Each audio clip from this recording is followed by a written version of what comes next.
Oh yeah, it's set to every 2 seconds. It's just in case someone like wants to like literally spam like every second a line. It's just to give me enough time to like do something about it.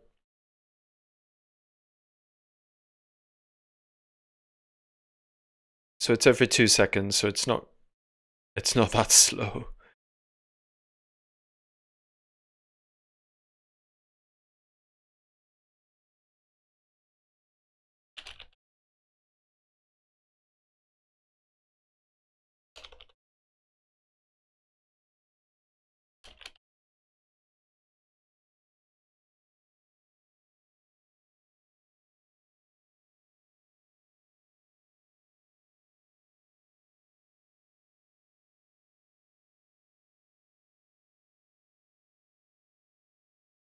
Yeah. It it's literally just to give me a bit of time to deal with anyone who does spam.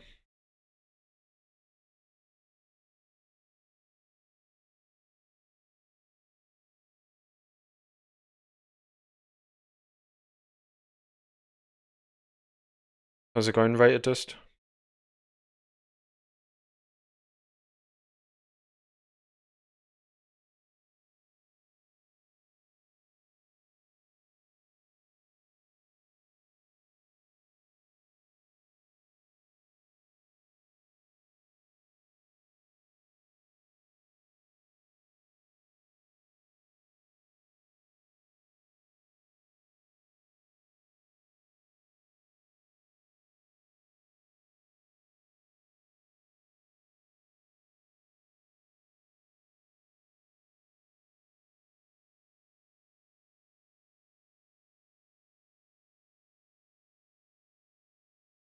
Well, yeah, I guess. We'll see how it goes. I mean, I doubt a spammer's gonna bother with my channel anyways, to be honest. They probably go for exposure on like huge streamers.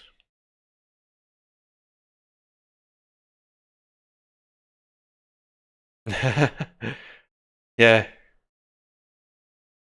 on Discord though. Not YouTube. Not from what I've seen yet.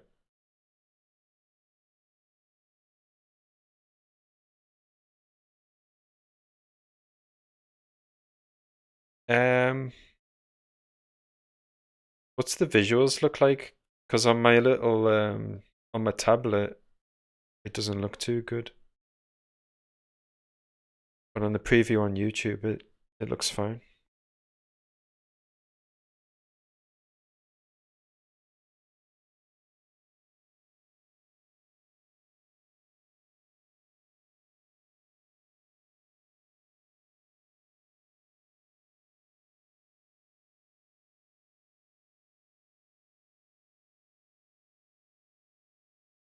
Yeah, I'm good. Cheers. I'm in England, Great Britain. Yeah, that's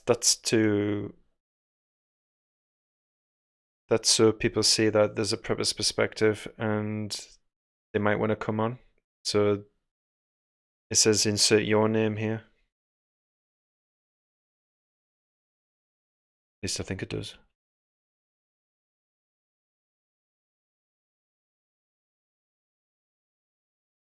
Yeah, insert your name.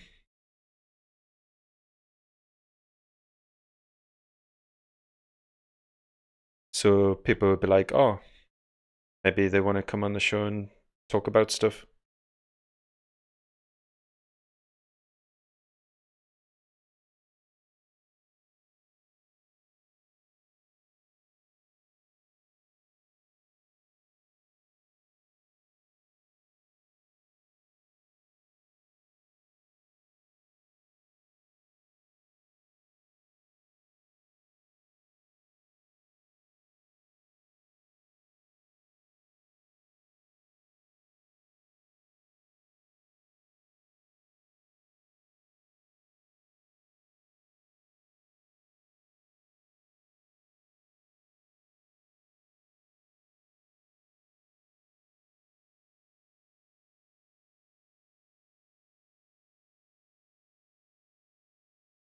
Okay. I think it's just my tablet because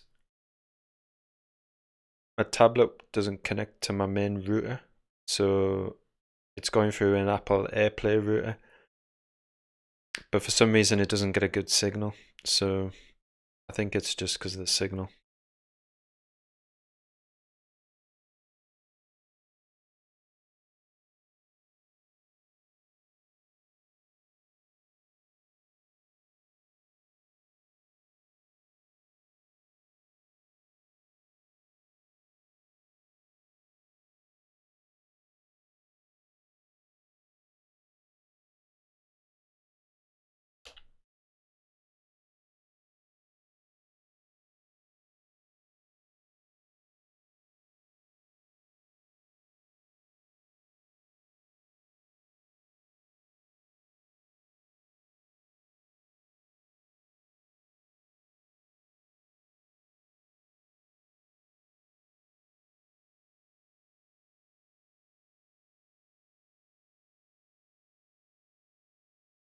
So you're in the Republic, right, Adust?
If you were calling who?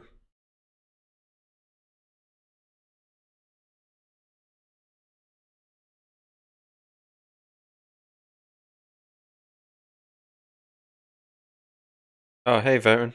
Welcome back. I didn't know that the stream was live, you know,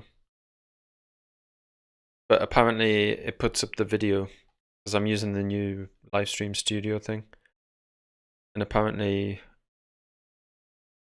it pops it up and says that it was waiting for me. I was like, what the hell? I'm here.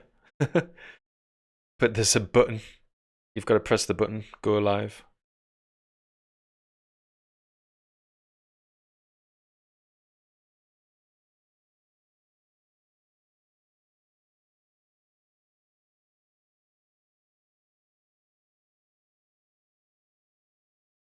I think I'll just use the old one next time. It's just much better.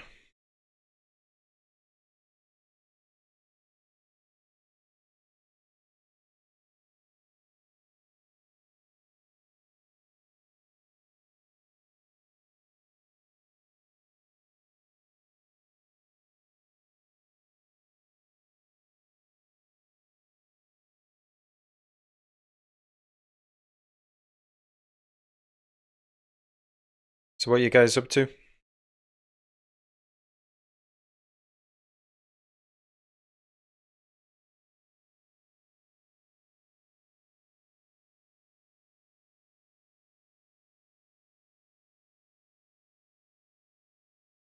Hey, Rabbit.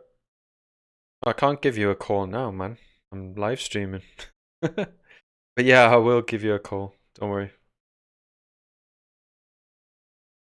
Are you free on the weekend?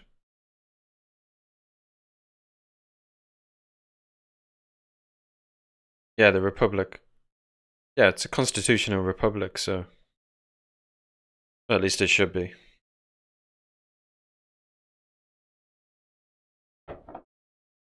Ah, cool.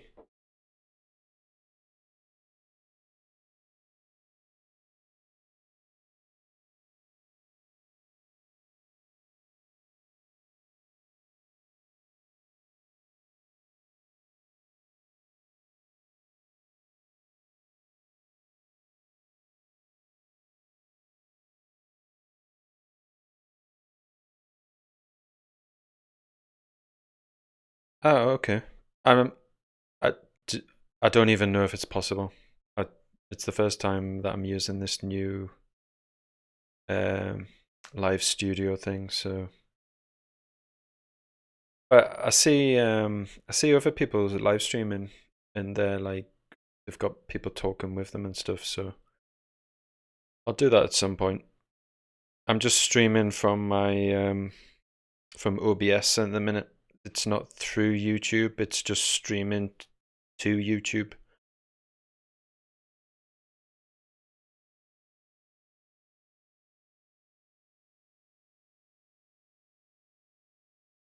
But yeah, I also do a segment, Purpose Perspective, where I interview people.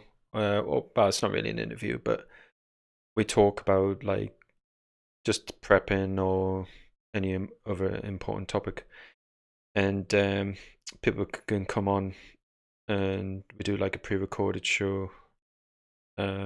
We've done some live ones as well in the past.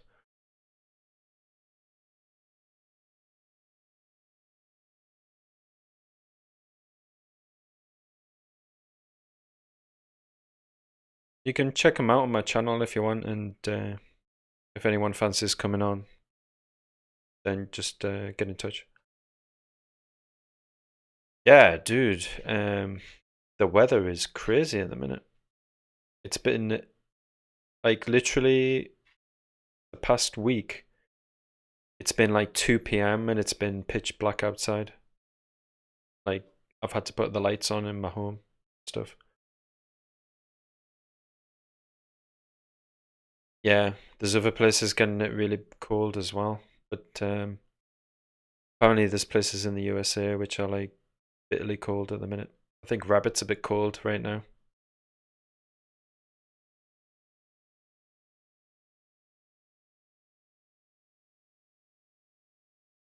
Yeah, it's crazy. Like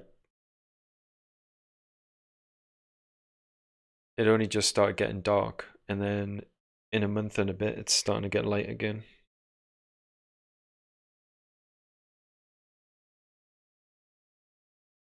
Yeah, well, I mean, they should recognize it's a constitutional republic, considering they take a Pledge of Allegiance. So if they don't, then they should really leave office, or the people should remind them and put them on their oath again. And they should put them on their oath every day until they recognize.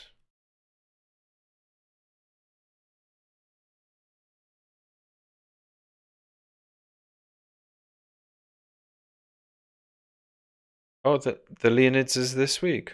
Right, cool. I might watch out for that.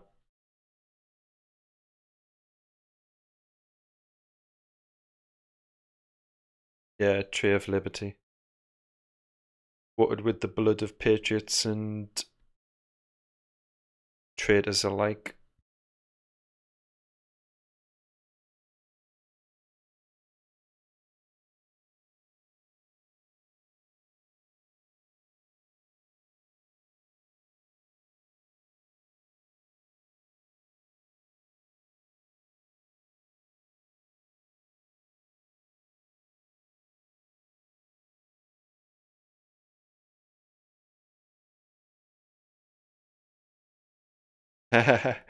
You made it, Egg. Nice one.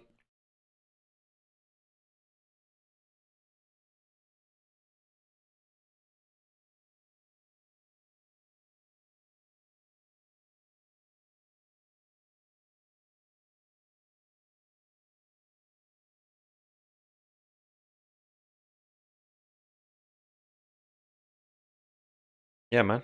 It's Eggmeister.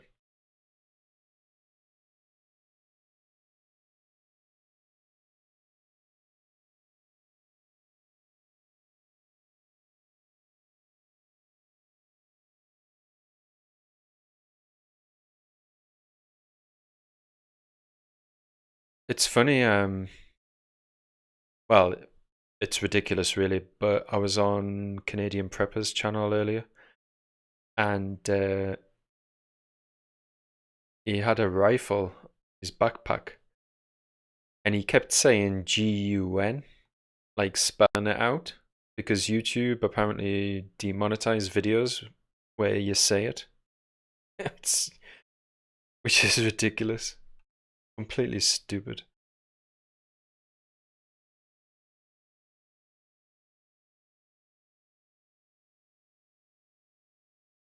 I mean, it's going to get to the point where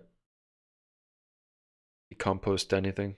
Like, there'll always be something wrong with somebody's video, and YouTube's just going to be like empty of videos.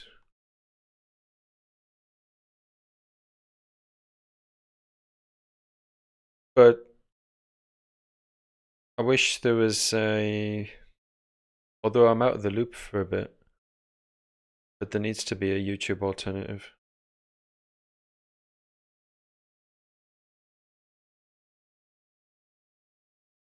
I'll have to get back into the loop again about decentralized videos, video sharing.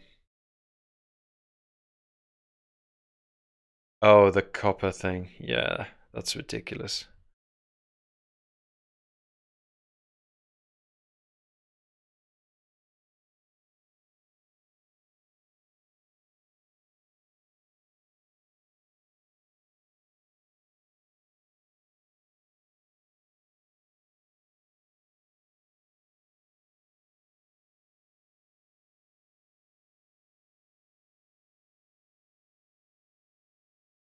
Yeah,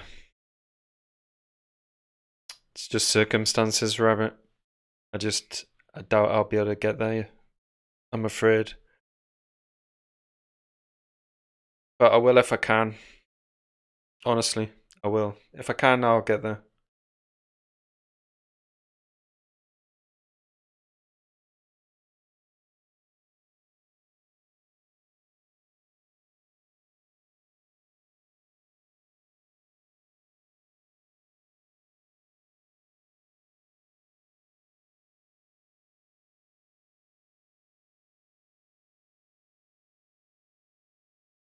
So your property's insulated, Rubber Rabbit. You got um you got like a wood heater and stuff.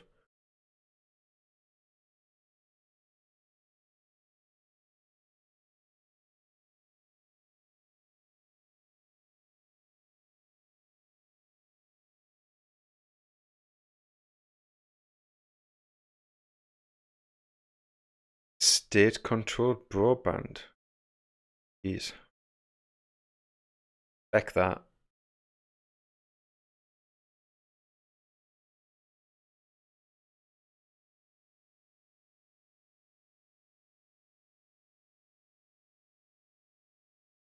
No way.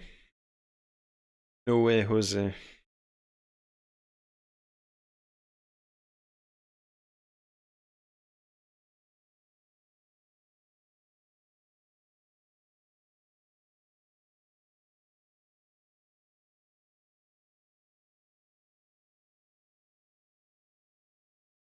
I keep getting these phone calls actually.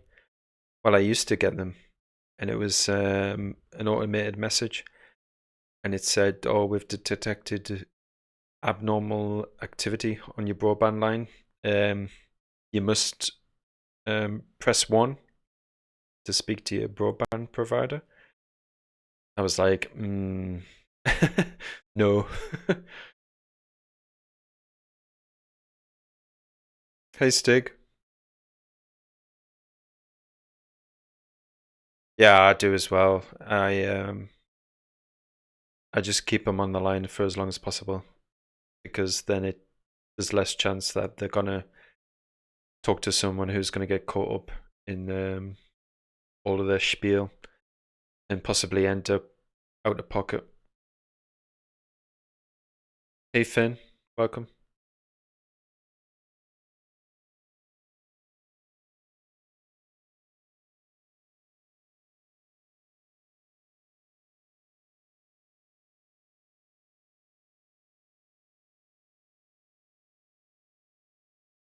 Yeah.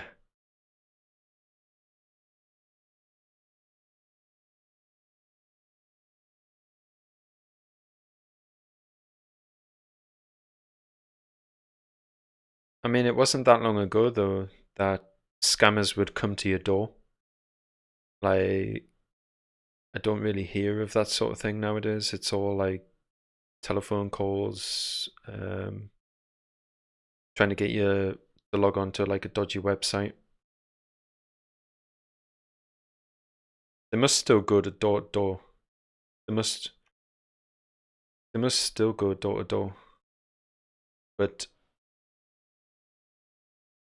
there must be a decrease in door to door scamming, possibly.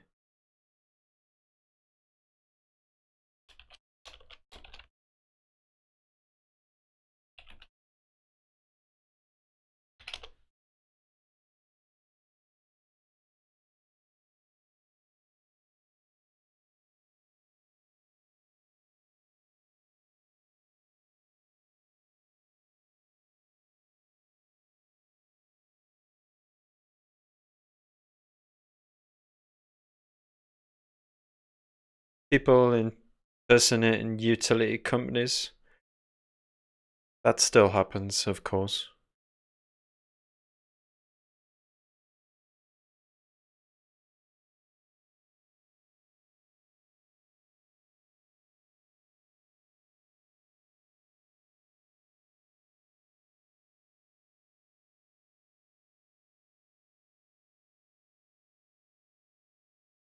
Yeah. Stupid website was taking too long.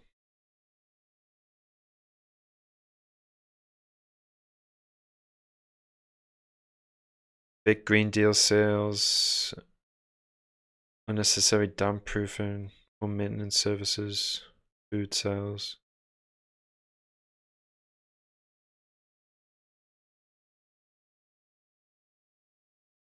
PPI.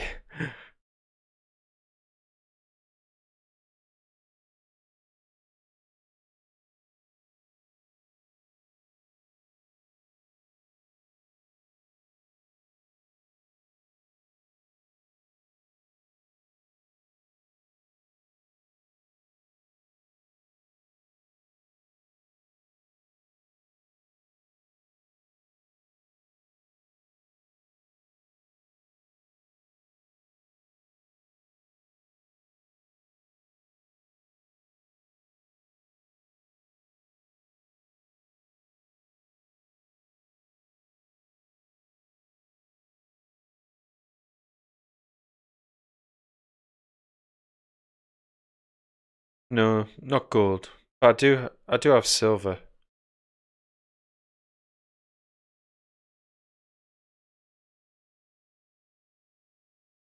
But I got silver because you can use it to make safe drinking water as well. Not necessarily just for trading.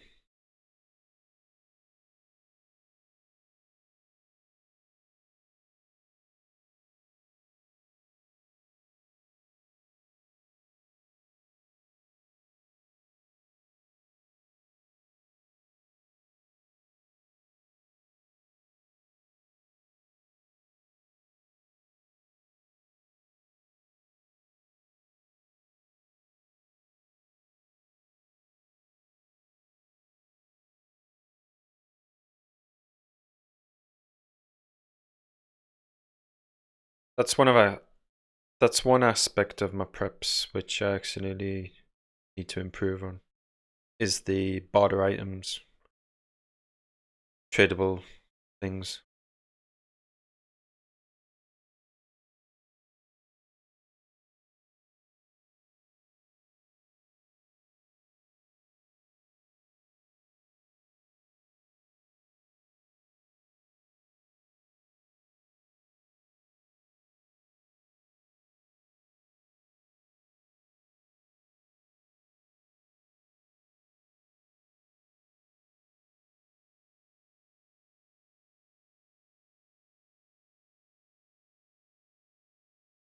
Which podcast?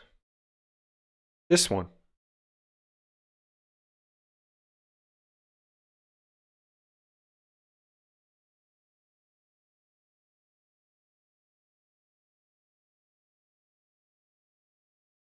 Oh, it's just chatting.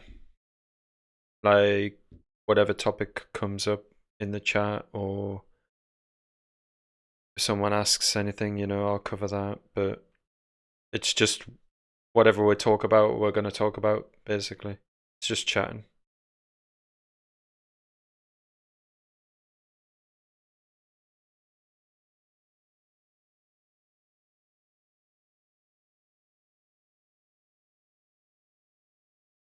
I mean, I call a podcast like if I was to pre-record a show and upload it to like a podcast section in like iTunes or something, then I call that a podcast. I just call this streaming. Ethanol. Yeah, I was actually thinking about getting like something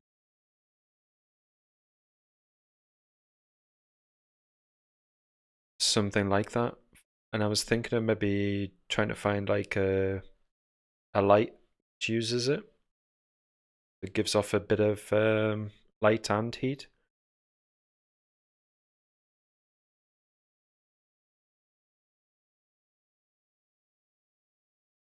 Yeah, it's not easy.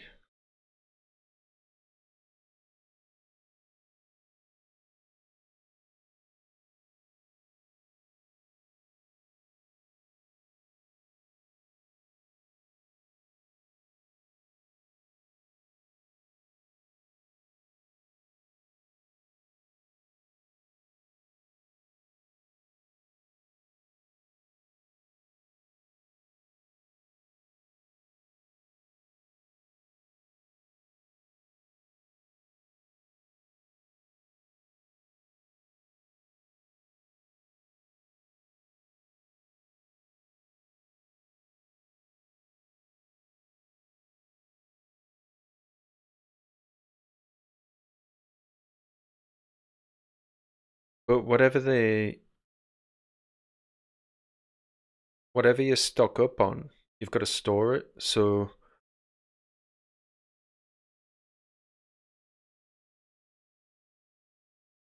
you got to make like a wise choice about what you store, because like if you stock up on cigarettes, I mean that's quite easy. You could probably just fill up like a suitcase with cigarettes. But if you stock up on like fuel and things like that, I mean that's like a much higher volume, and there's potentially more things that can go wrong with storing fuel, like it might leak or catch fire.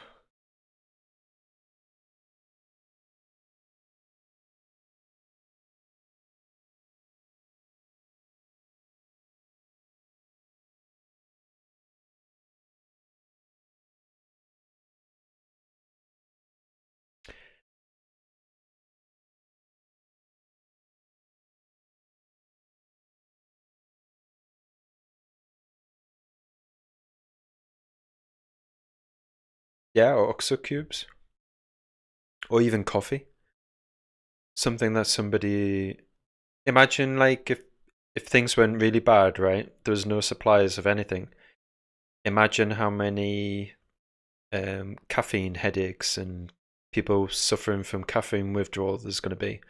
Imagine how or what somebody's going to give for like a really nice cup of coffee. I mean, I was thinking of probably just storing like coffee.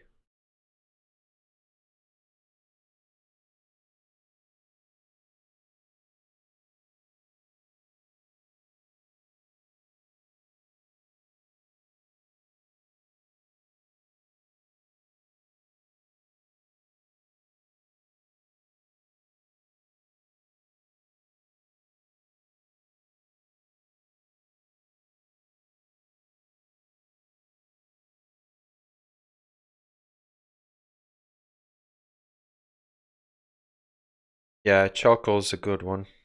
You could use that for many things.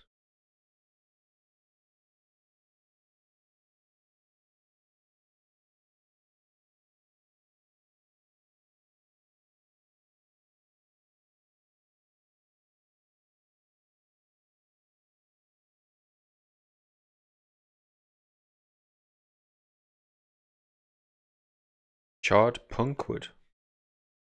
Uh,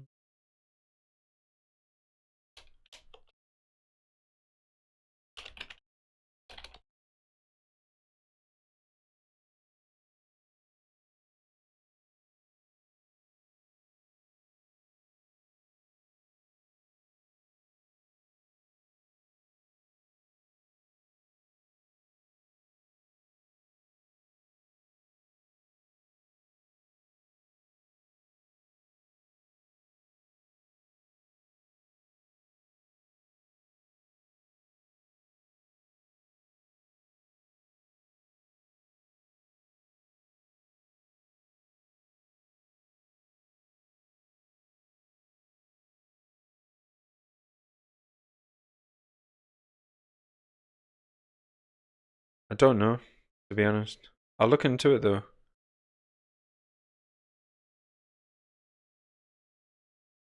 I've got some activated charcoal because I've got some sachets of it.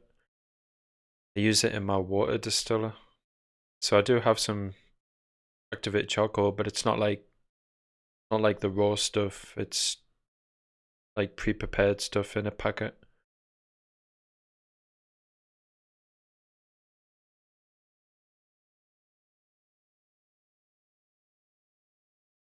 Well, it's got to be porous. So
Rogue Preparedness just tweeted about a new website.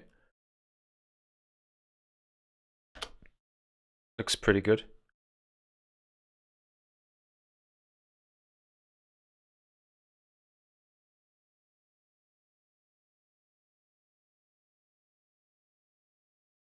Yeah, you can use bleach in small quantities. In small quantities, you can use bleach, yeah, for sure.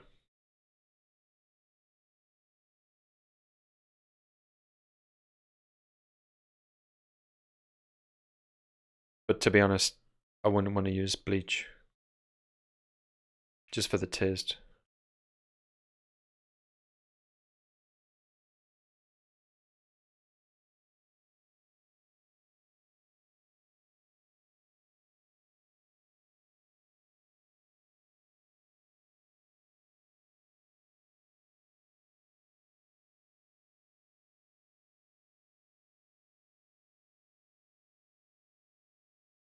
I was cleaning my gravity filter today, and after a year of not cleaning it, it was actually pretty surprising, like how clean it was. Didn't take much to clean, but I used bleach to clean the top part where you put the dirty water. so to speak. I use bleach and just give it a good rinse. But not the actual filters themselves, of course.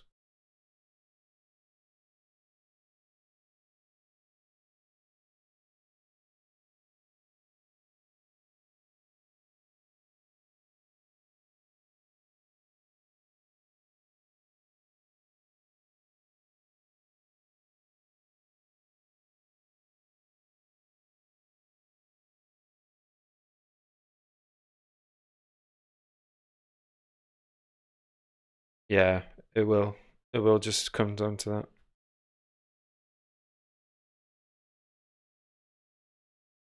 And yeah, as the saying goes, keep it simple, stupid.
Oh yeah, yeah. People are people are ridiculously underprepared for like anything. It's actually pretty scary, like you'd think that after all these prepper TV shows, like people might at least get prepared a little bit, but they're not. They're just completely unprepared. I mean, look at these floods in England. I mean, that's terrible. That like people were just completely caught off guard. Yeah, Stig. I mean, I've basically got no stock either. The only thing I've got really right now is gear and knowledge, of course.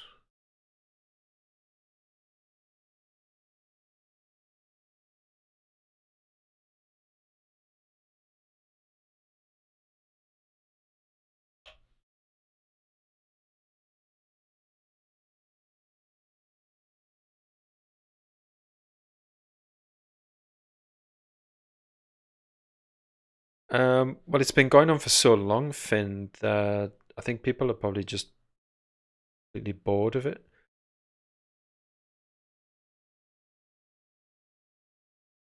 Like they've dragged it out for so long when it should have just happened overnight.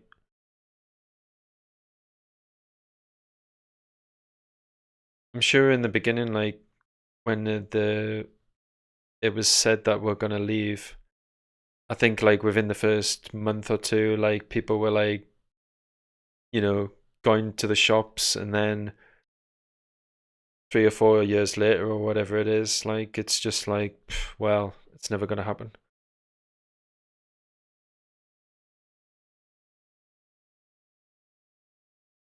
And they've probably eaten everything that they bought for Brexit.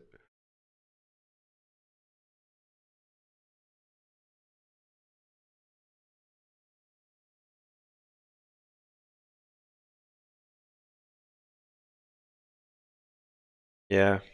I really want to get a water collection system started, even like just on a like really small scale. But I'm just trying to decide like how I'm gonna do it. I think I'm just gonna get like a barrel, um, but I want somewhere to protect the when the water is getting collected. I want somewhere for the water to go into a collection area, but to reduce contaminants before it goes into that area. So I'm thinking of setting something up like a plant or like a flowers on top of it, and using the soil and some sand as like a filter.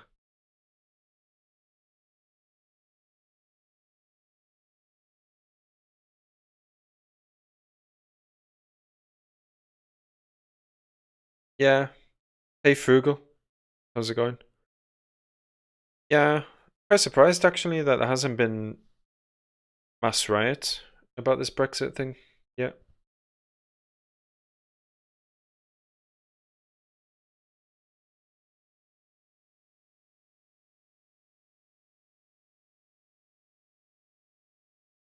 I think there probably will be. Like, if they say that we're definitely not leaving, then there'll definitely be riots. It's gonna be totally, stuff's gonna hit the fan then.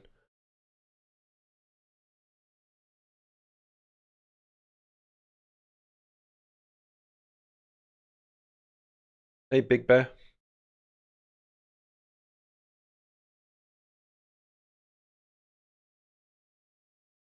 Yeah. So I think if they say, like, Harry, we're not leaving, I think that's when we'll see riots for definite. I mean, shoot.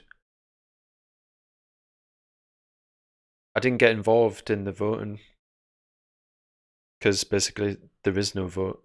But I'll probably go out there and like help people who are injured or whatever. I'm sure that they'll need like first aiders if there is riots.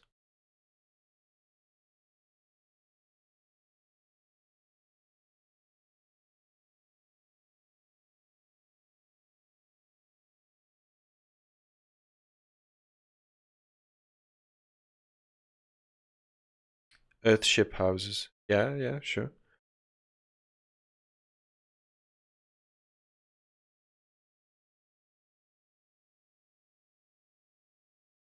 Red dye spray.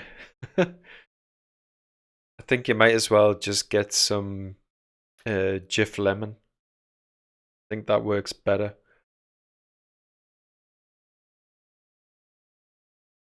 Yeah, I think the IRA, they may do something.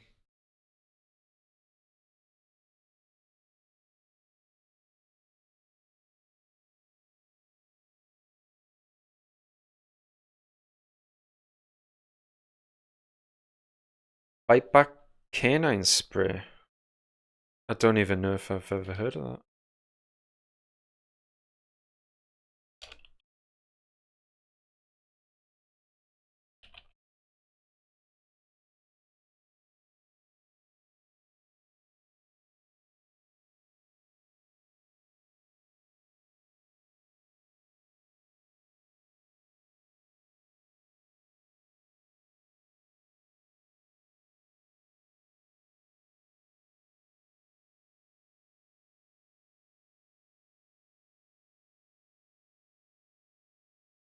But how's it do on humans? Because it says it's specifically for dogs.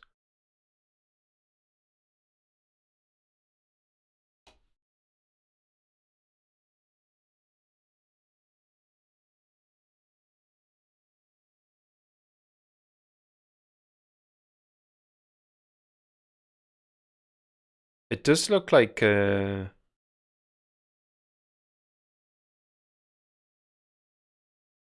can looks kind of like bear repellent.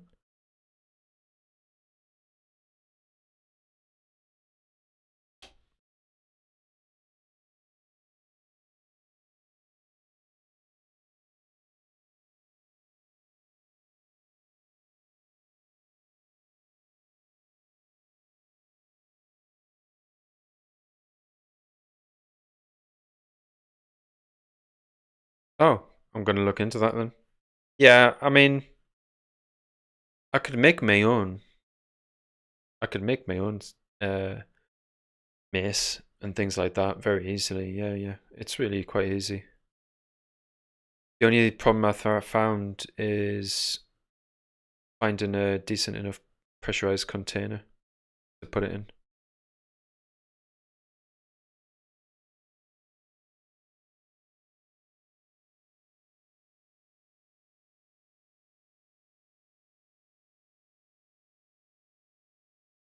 Yeah, I was thinking of getting a water butt, like a food grade one, and then just dumping something on top of it, and then putting like some holes, and then like a really fine mesh, and then some soil and plants on top of that. But I don't know how effective that'll be.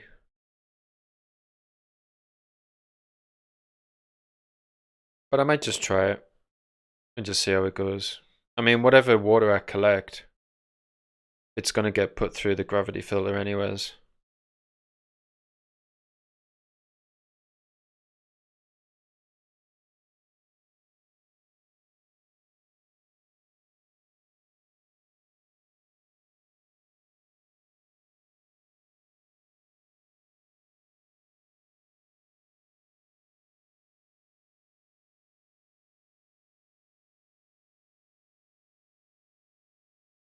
Yeah, that's actually the reason why I want a water collection setup, because I want to put that through the gravity filter, and then that be my supply of drinking water, just to get my dependence off the grid a little bit. And then I'm gonna work on the solar setup so that I'm even just a little bit off grid, like independent, just for like charging all my batteries, any small pieces of equipment. Even if I can do that, then I'll be really happy with that.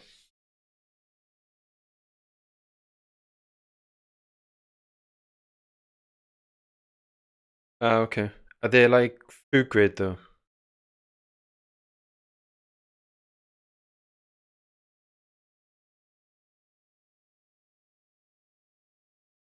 Cheesecloth.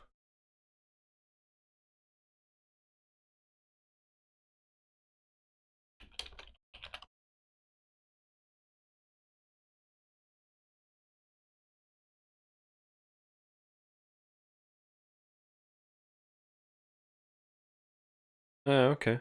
I see.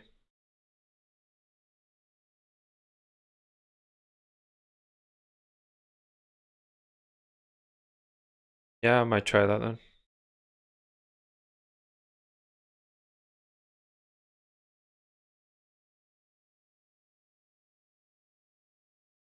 Hey, Daria,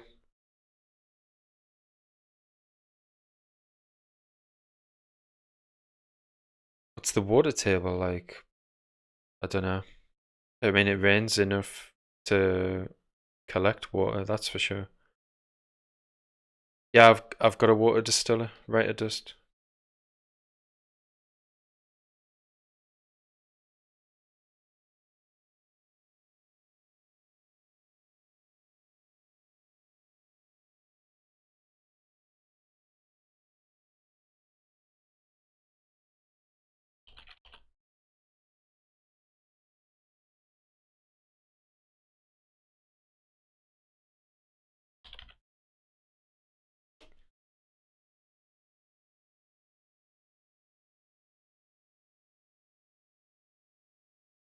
I've got this one, the Via Forza water distiller.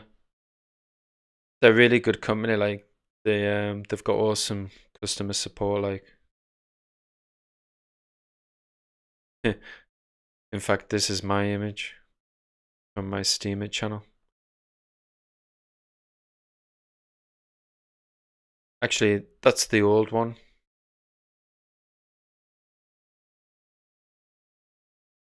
The new one has a stop and a start button. And Via Forza actually, because I had a problem with the top unit, um, the motor was basically wearing out, or at least that's what I found out it was. But they said, "Oh, you bought it too long ago, so we can't repair it." But they said that we've got an old display model, so we can send you that. So they basically sent me a free water distiller um, because mine broke. I mean, that's like amazing customer service, like. But I mean, several people did buy a VFOsa from me, from my recommendation. So they have actually done quite a bit of good business from me. Oh, you're in the Northeast too, Stig? Sweet.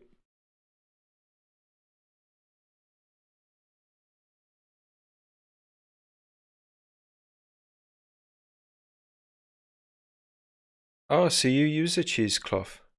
I might look into that. Oh, you're in Crook. Oh, nice one. Yeah, I'm gonna look into this cheesecloth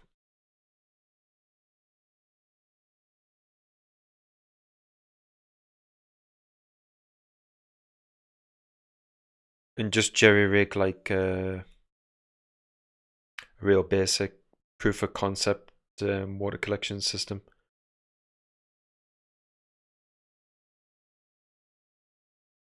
What I was thinking of doing it was just making a bigger version of a gravity filter.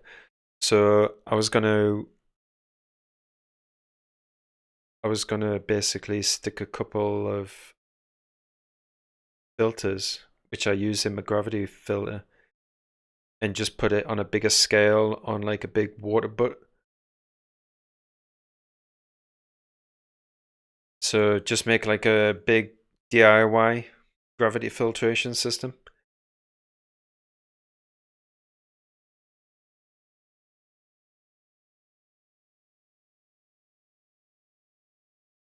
Yeah, Daryl. Well, I mean, legalities have no place in America or anywhere else, but yeah, they they say that collecting water is not allowed because they want the water to go into the water table. So effectively, they're saying that if you collect the water, then you're affecting the water table, and if everybody was to do it, then it would cause problems. But it's a load of rubbish.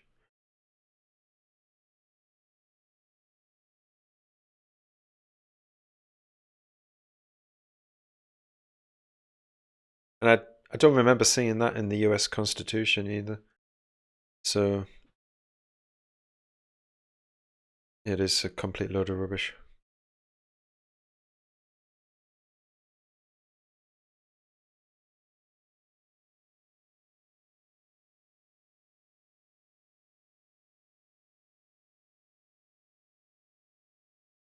Yeah, a I've got a pretty good power bank, and I've got like a little hand warmer thing, electric hand warmer, which doubles as a power bank as well.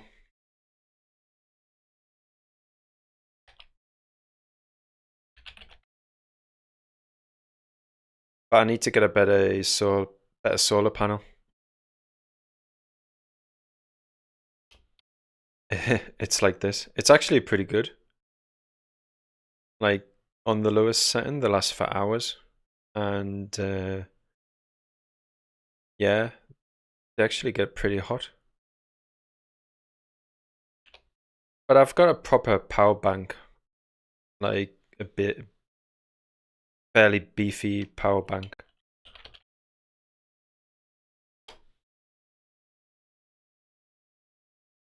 It's got a couple of torches on it. It's not exactly this model, but it's kind of like this. It's got like a built-in solar panel, a couple of lights. This isn't the one I've got, but pretty similar.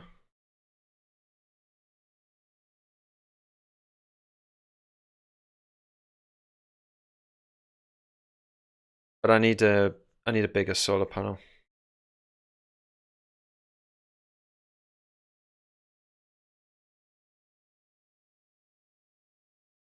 Yeah, I mean the only problem with wind-up chargers is that if you were to use them constantly day after day, eventually the mechanism would break.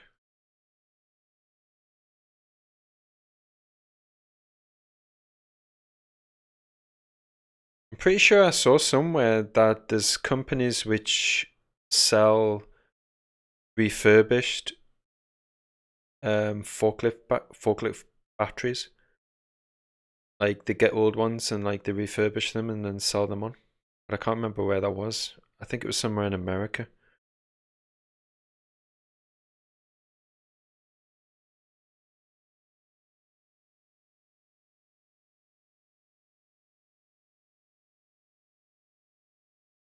Yeah, I mean they'll they'll do like for short term for sure. Um, but they also make noise, and you might not want anything that makes noise. And plus, you've also using energy yourself to charge it. So if things were really bad and the amount of food your intake of energy isn't very high, then you might want to conserve everything that you've got.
Yeah, it's like a generator. Like generators make a lot of noise.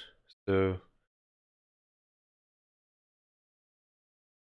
it's just a dead giveaway that you've got something that somebody doesn't have, and they might investigate and be bold enough to try and take it off you.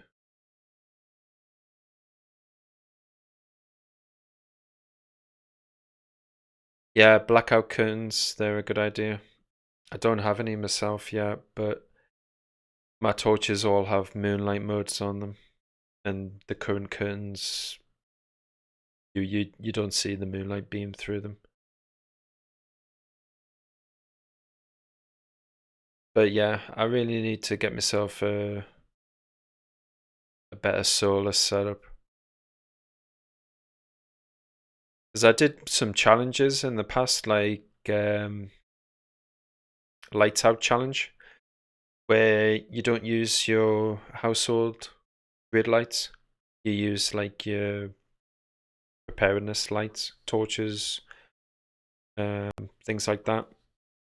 And the challenge is obviously to keep them on, like charged and operational. And that challenge I did probably 2 years ago,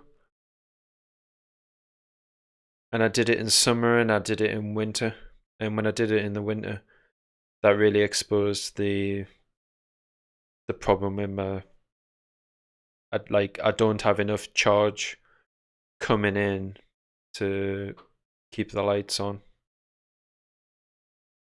I mean, I was running the lights constantly, which you wouldn't be doing, but as like part of the challenge, I was keeping them on longer than what I probably needed to. And I was also running them brighter than what I needed to. So, but my through night torches, TH10 and my TN12, like on moonlight mode, they both last for 3 months on one charge. So if you just use your equipment on like the lowest setting, then I don't even need to think about charging them.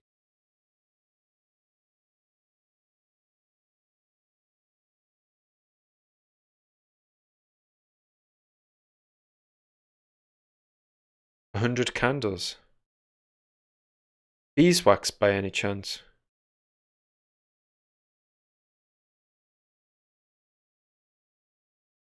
The only candles I use are beeswax.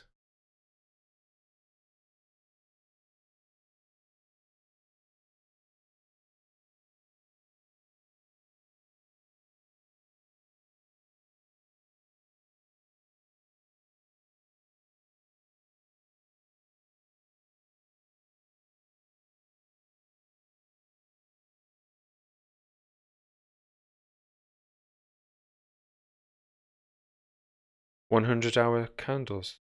Cool. What are they made out of though?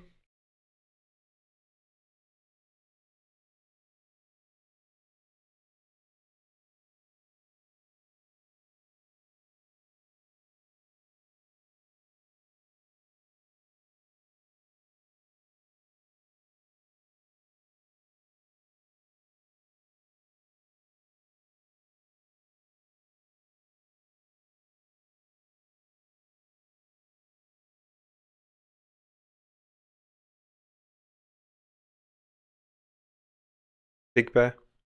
What do you make your candles out of?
Um, it's pretty much pointless sealing your windows because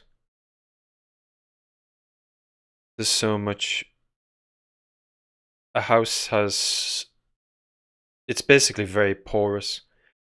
Houses are so porous that the windows are the last of your concern.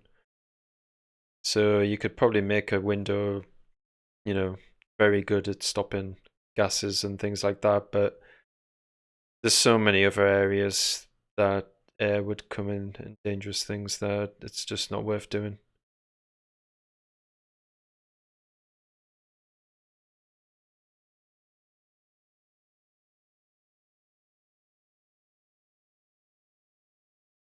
Yeah, you'd have to make a positive air pressure,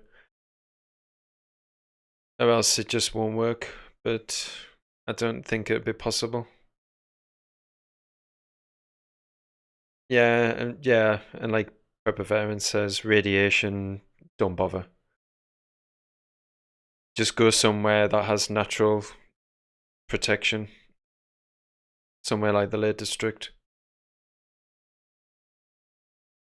That's pretty much one of the places I would consider if there was any sort of radiological problem.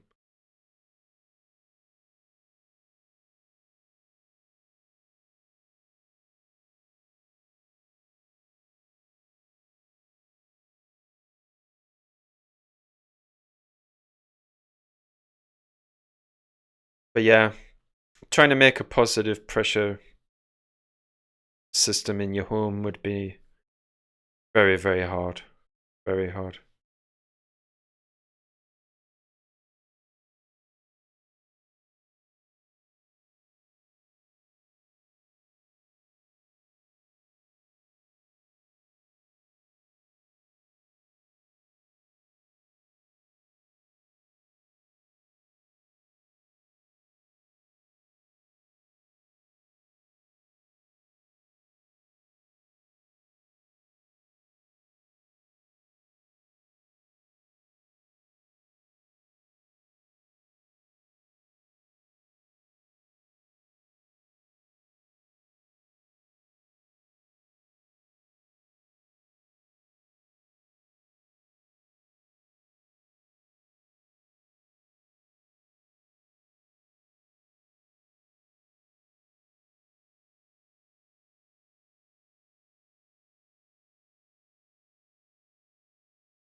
Yeah.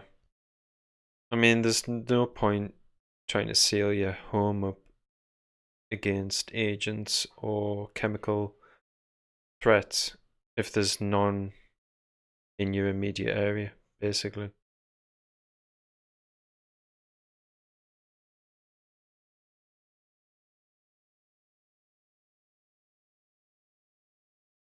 Yeah, it really is. I didn't really have to do a new threat evaluation when I moved because I just basically moved like 5 streets up the road. So pretty much my location's the same. There's no new like immediate threats, but definitely assessing your environment and your location is one of the first things that you want to do.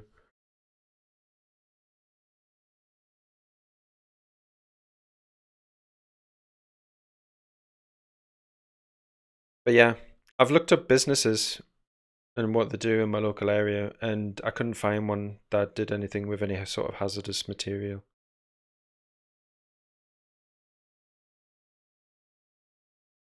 Yeah, new neighbours, obviously. I do I do know most of my neighbours' habits now. I'm pretty sure they know mine as well, obviously.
Yeah, I keep my head on a swivel as well when I'm out in public.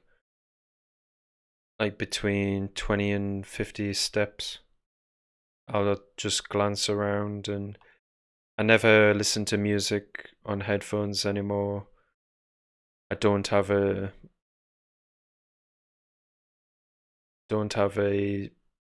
dumb phone which I'm always looking at and checking to see if somebody's messaged me or that has Twitter on it. So I've got no reason to look at a mobile device when I'm out and about. So I'm always very alert and aware. And situational awareness is quite a rare thing, really. I mean, if you just look at other people around, they're constantly distracted. They've always got something distracting them. Headphones, mobile phone. It's unbelievable. The amount of times I've seen people almost get running over because they're at a traffic crossing and they're still looking down at their phone. It's unbelievable. Yeah, I'm a bug-in prepper, big bear, but bugging in with a mind to look to bug out if I need to.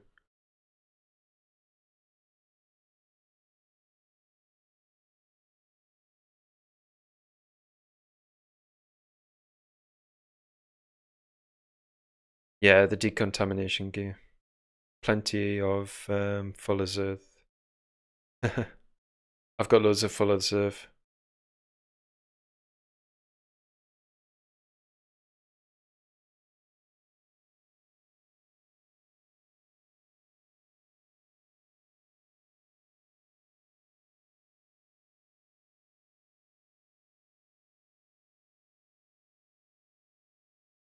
Yeah, Surreal, I get you. But there might be, because people are creatures of habit, right? So even in a city, there's going to be like main avenues of thoroughfare, like main streets. So, but there's often like several ways to get to places. So you might find that other routes are less trodden. So, and they might offer like,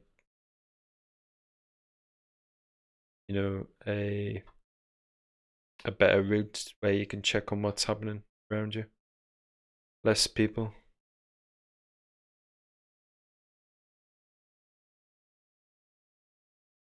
Depends on the city, obviously. Like, it's not too bad here where I am. Um, when you're walking about in the town, like certain streets are like really busy, obviously, like the shopping streets. But if you go off track to like the lesser known streets, then they're pretty quiet, really. Oh yeah, the underground's different story altogether. Complete different kettle of fish. That.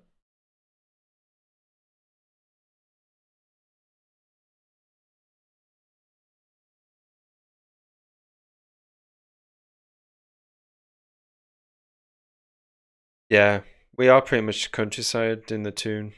There's not same here. Like you've got the city, and then like you've got the major bits in and around the city, but it doesn't take you very long to get to some nice green countryside. Doesn't take long at all. Whether you go north or south, you're pretty much in the countryside here.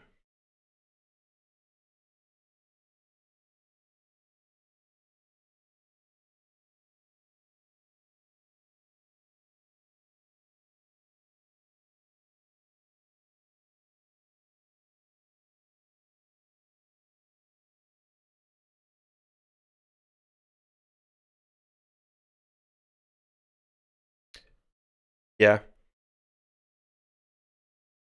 and we've got Hadrian's Wall. I mean, that's a laid out path which can take you straight into the countryside. Just follow Hadrian's Wall, and you're basically, you know, you're in the middle of the country in the wilderness. And Hadrian's Wall goes right down into the Lake District, essentially. So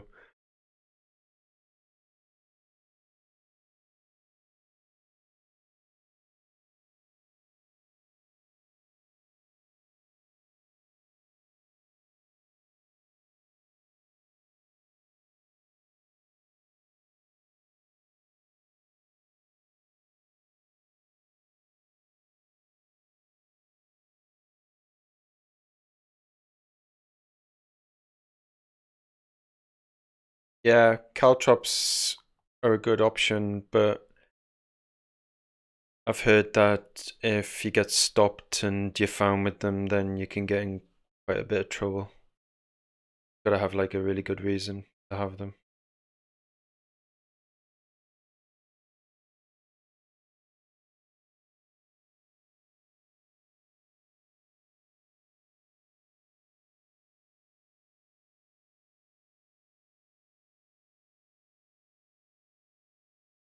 Yeah, well, I mean, not really here either, but there was a prepper in America, and he said, I think someone he knew got in a bit of bother for having them. But that could be like variations from state to state.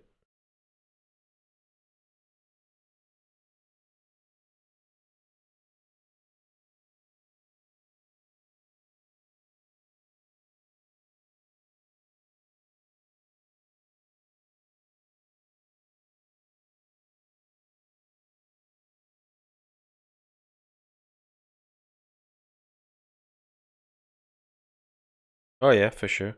Easy to make as well.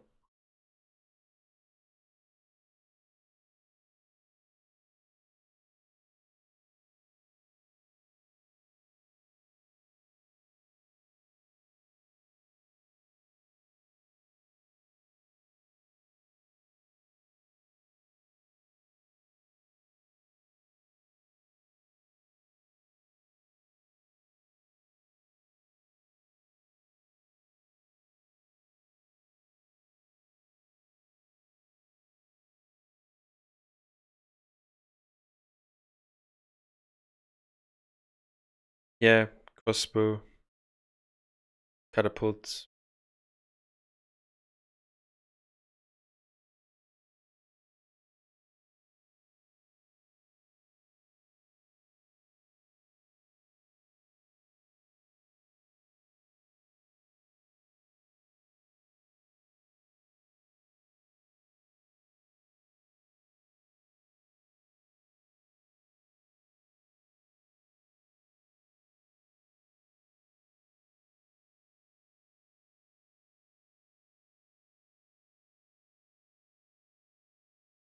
Oh yeah, really nasty. Do a lot of damage to vehicles and to people.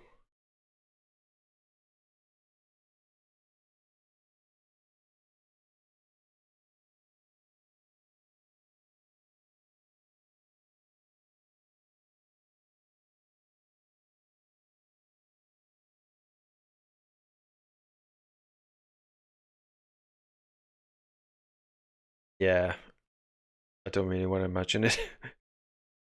That's some pain right there.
They've probably been used like for years, probably hundreds of years. Caltrops.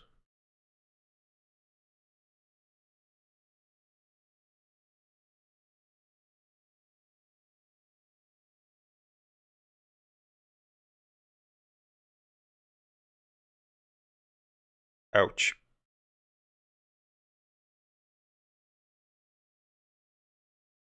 Yeah.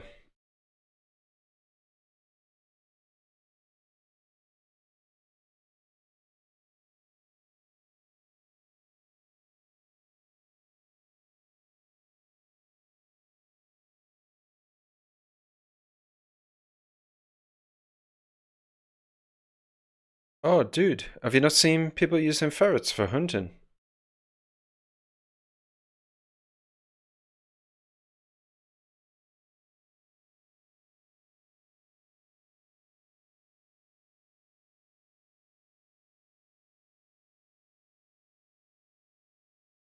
I think there's a guy on YouTube, pretty sure, and he has ferrets for hunting.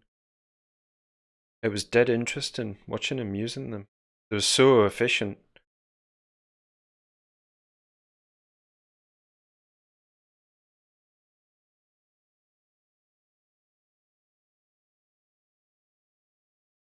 Yeah, they also use ferrets for rat control and yeah, like pest control.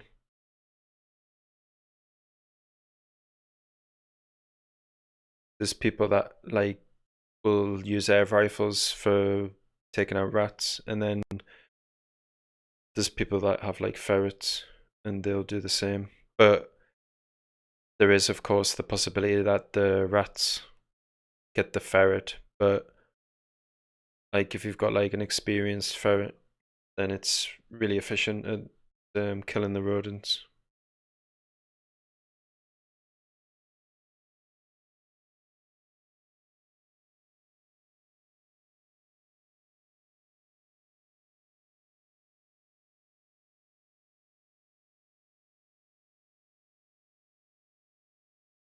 Yeah, that could also happen as well, of course. But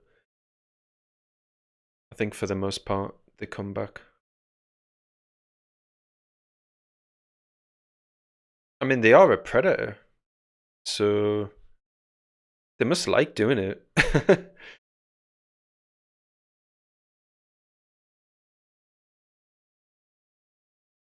The three pillars.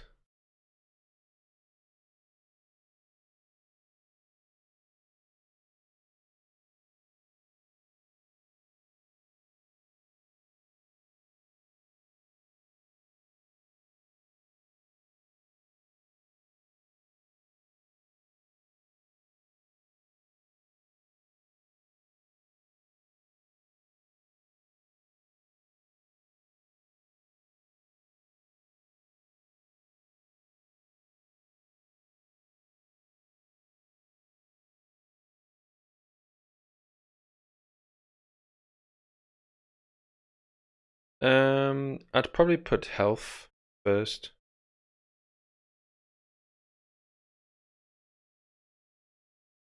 to be honest, because you can't have knowledge without a healthy body. Your brain's your brain's part of your body, and it's affected by what you put in your body. So, and it has a huge influence on your mental state, your physical state.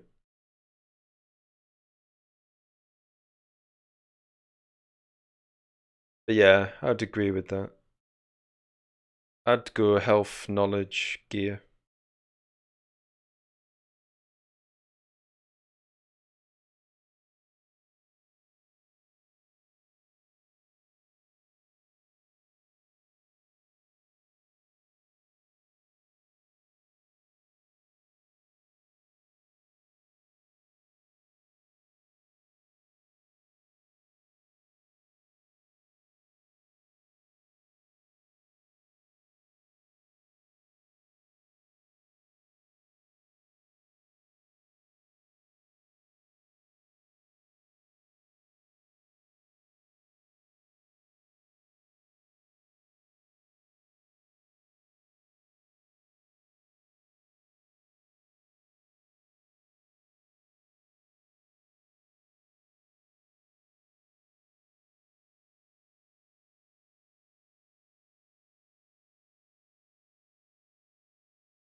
There'll be no more sugar alternatives, but sugar's essential, so you have to have some sugar. Naturally sourced, of course.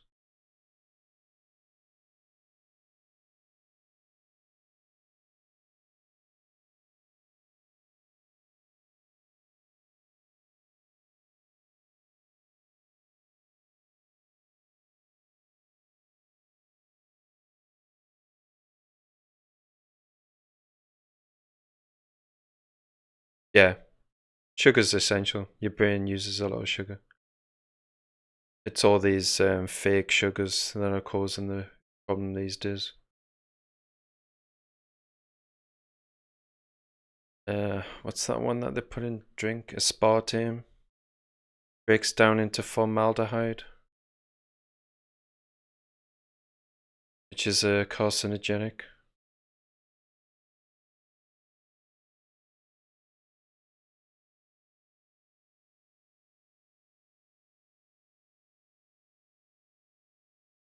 Yeah, the body needs sugars. And many different types.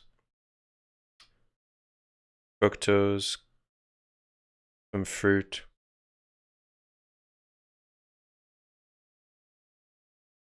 Aspartame's horrific.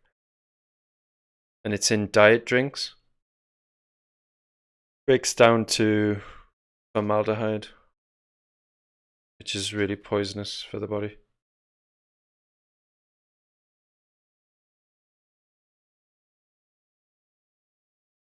Bacteria poo, yeah.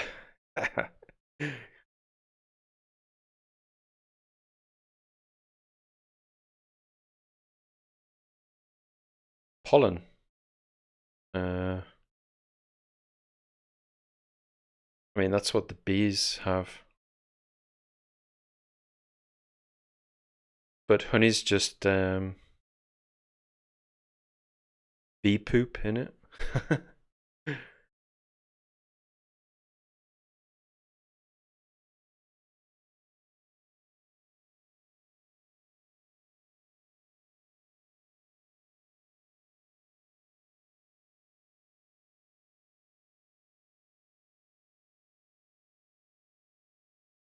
Yeah, sugar isn't a problem at all.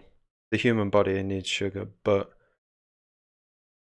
it's the fake sugars. That's the problem.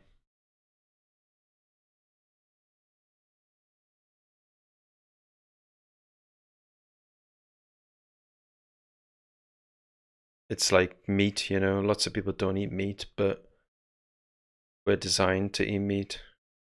The only problem with the meat these days is all the is all the crap that they put in it.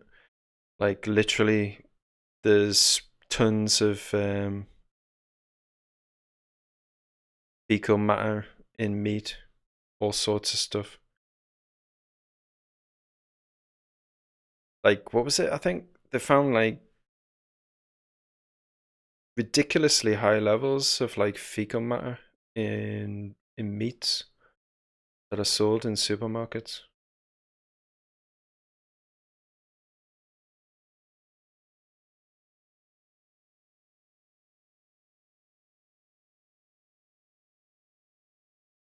But yeah, there's nothing wrong with meat. It's just what all the stuff that they put in it. And it's like that with many foods these days. It's just all the fake additives and preservatives. Just no need for it.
elites.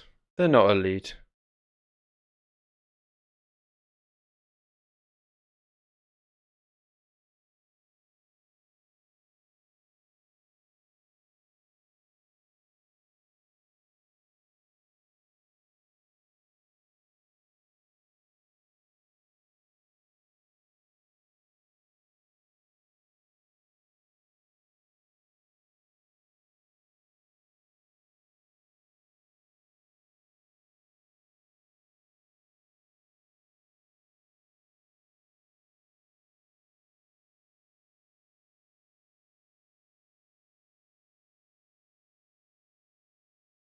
No, they didn't.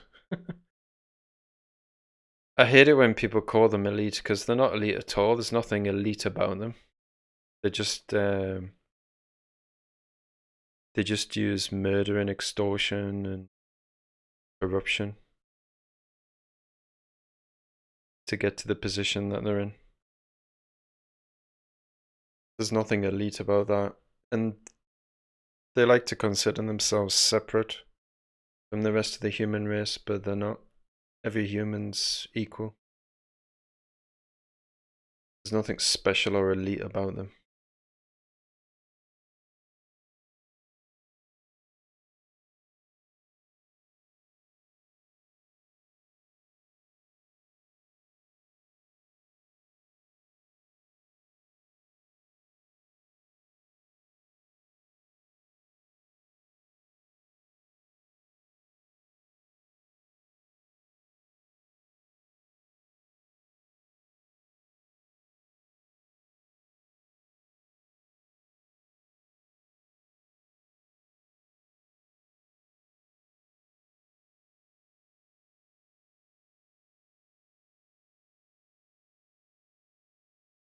Pigeons.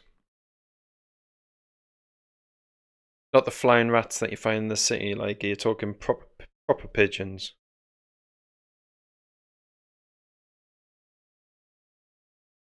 I might try a proper pigeon, but not a flying rat.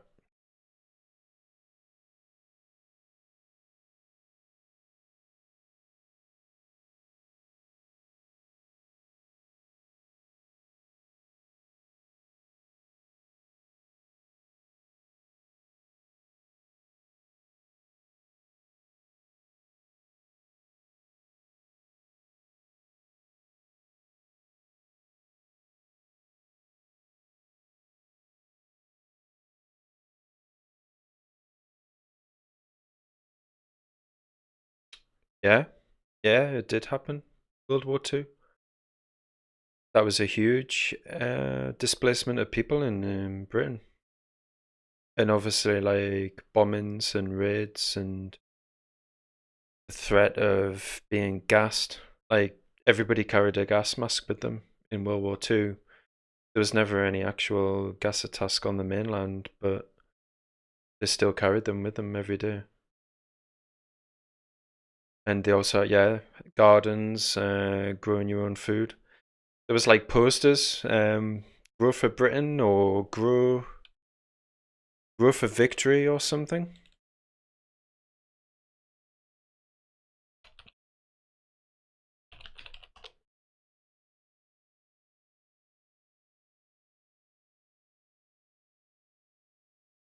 Dig for victory, grow your own vegetables.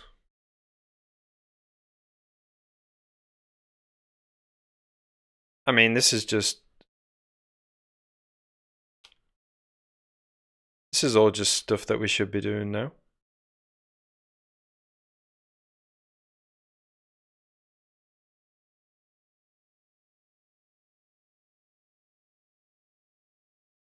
War gardens for victory.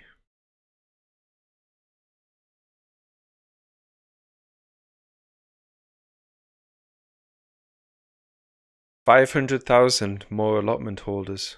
Holy cow. Victory garden.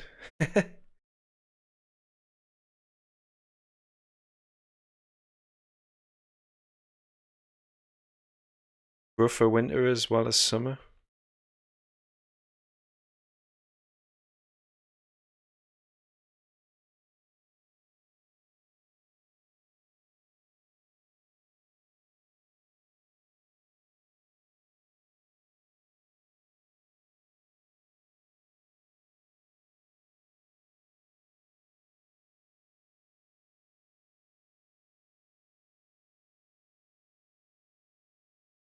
Oh, this is a modern one. That's not a traditional one.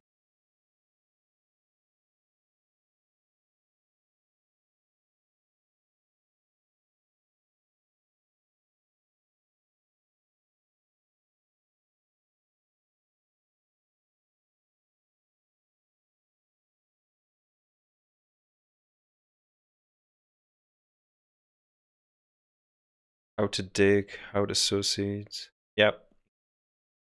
All things that I've lost.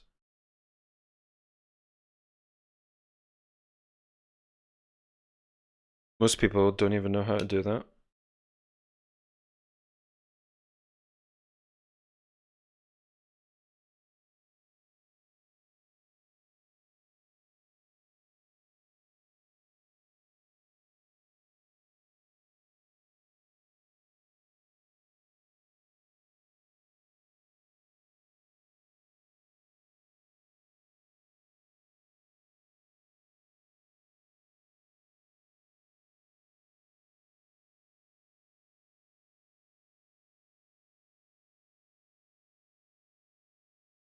Yeah, you can feed a lot of people from a small bit of land. It's amazing how many people you can actually feed from a small bit of land, as long as it's maintained properly and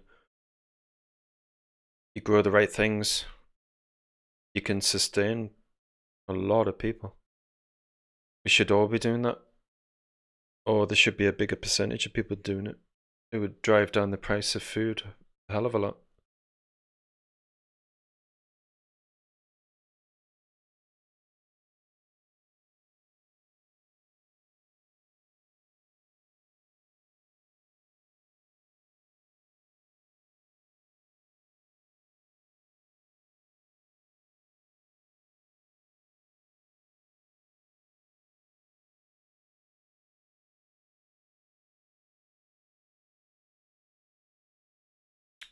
Yeah, Kanzi. Yeah, it's a good idea. Like having a natural barrier. There's also other things like gorse bushes. Any sort of prickly, sturdy plant should be a really good idea if you've got some sort of perimeter, because it can keep not only humans out but animals that you don't want to come in. Yeah, brambles, anything like that, stinging nettles. Uh, yeah, blackthorn. Any sort of really thick, dense. Pretty sure it was gorse bushes. Gorse bushes, maybe.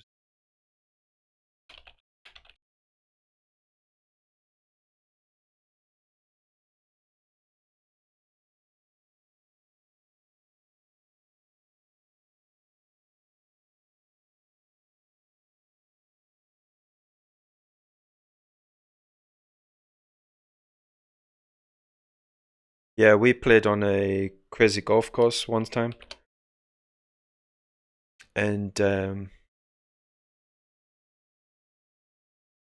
golf ball went down into some gorse bushes, and like it had so many spikes on it, and it was so dense that the golf ball was just like in the top branches. It didn't even fall to the ground. It was ridiculous.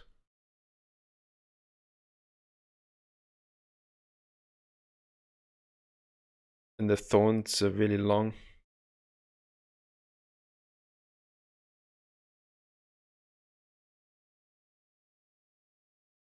But yeah, it's a really thick plant.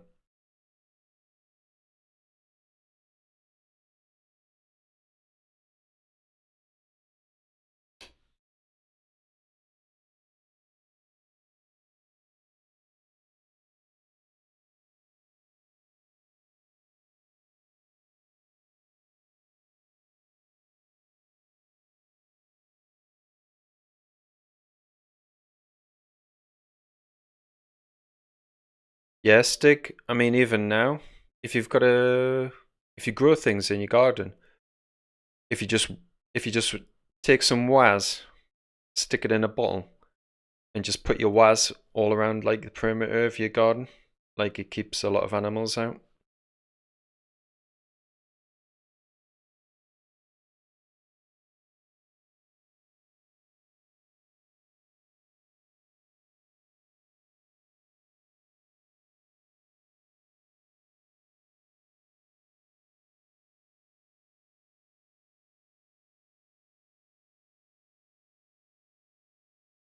Oh, you did a video on the ghost bush.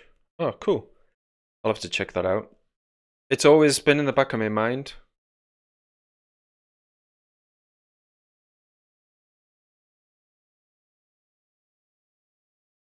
Most useful plant in my area.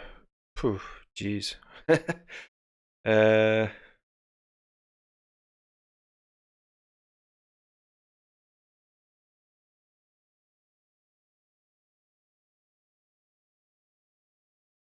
I'm trying to remember the name of. It's growing in my front garden, actually. I'll try and find the name of it.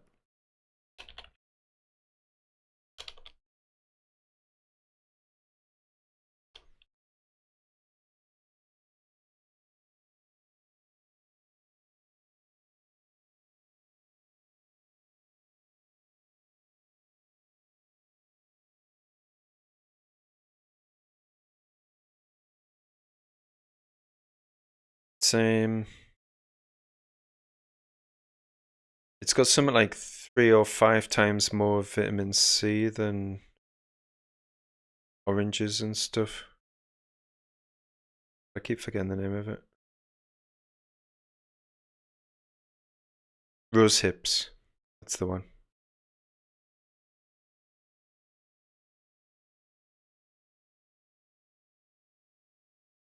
I'm not that clued up on alternative stuff, so I would just say rose hip. I think. I'm not sure if that's the one though.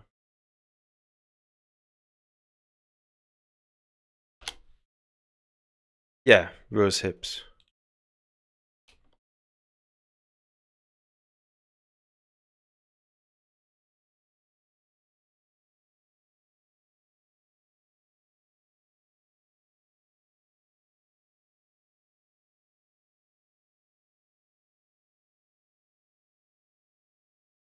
They've got like loads of vitamin C.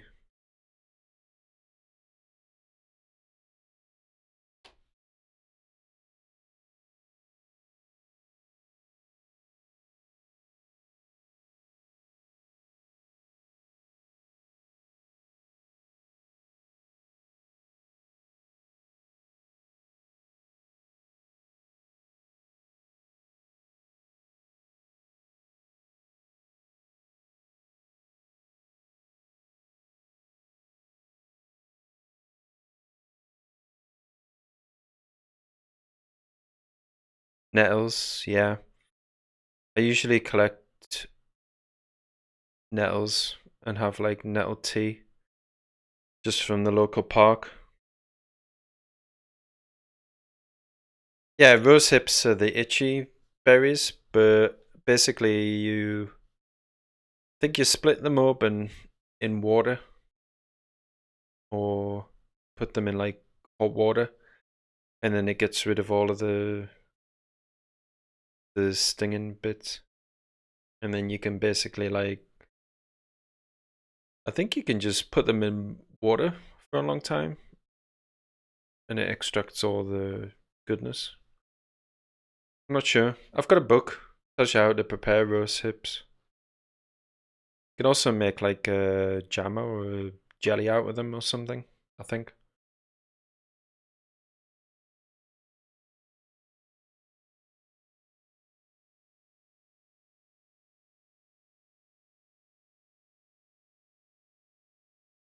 Well, most of the plants that we call weeds were in use like in the past a lot. The only thing that the only reason why we call them weeds now is because what we used to use them for, that knowledge is either lost or nearly gone. So people don't know what to do with them. But they're not really weeds. They've been an essential part of like people's diets for hundreds of years.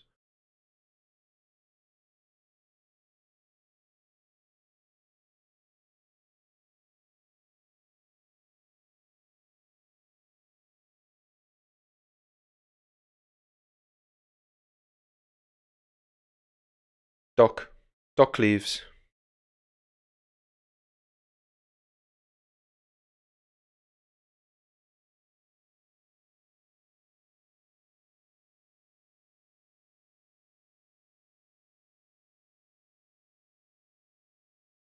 But you'll only get stung by stinging nettles like if you brush against them, but when you're picking nettles, you basically just like pinch.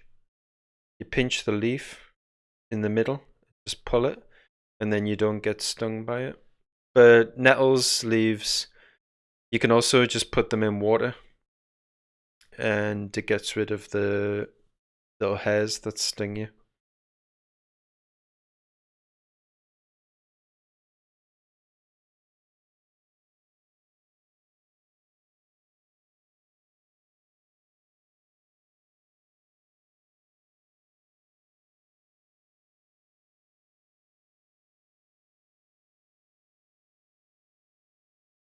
Yeah, hot water.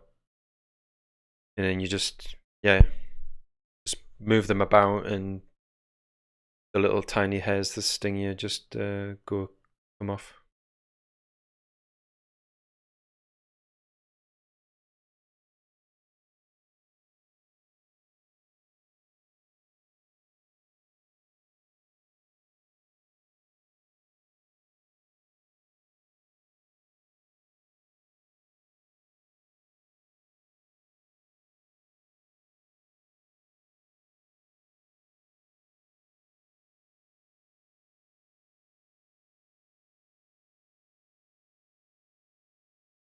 I've got some books and things about wild edibles, things like that. But my experience of actually getting out there and using them is very limited. I've got like nettle. I've had nettle tea and dandelions, things like that. The basics. I've done the basics, the edibles that are widely available, but I haven't like delved down into, the stuff that you probably have to dig around a bit more for.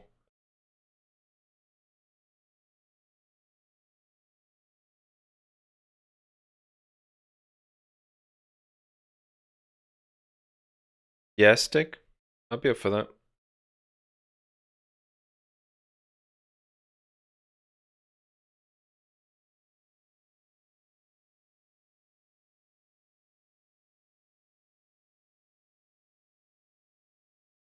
Dandelion wine. Hmm.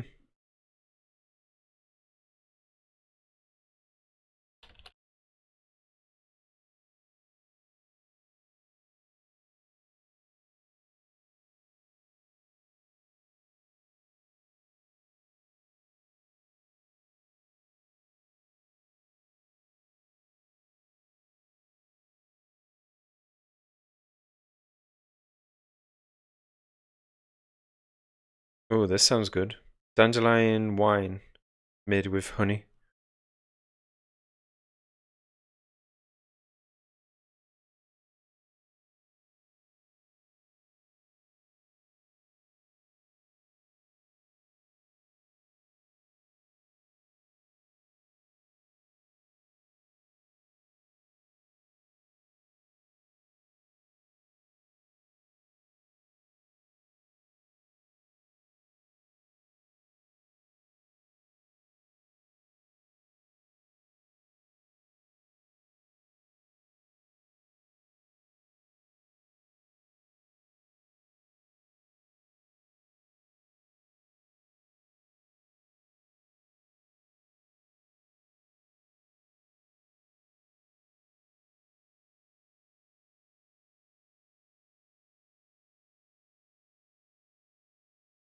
Yeah, I'll check that out.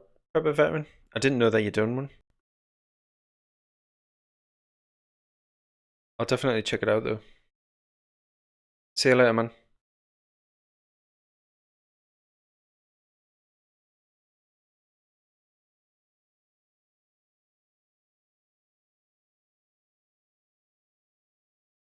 Yew trees. Yeah, loads of yew trees in Britain.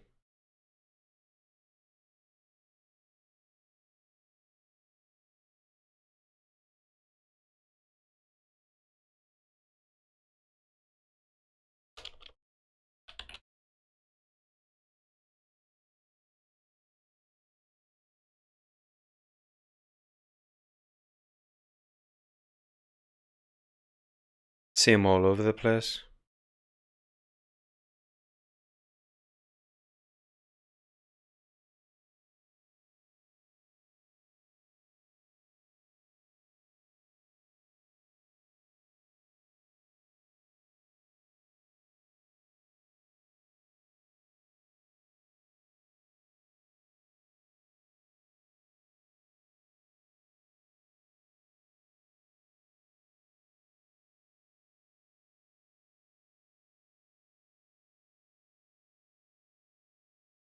I think a lot of them are like protected because they're so old.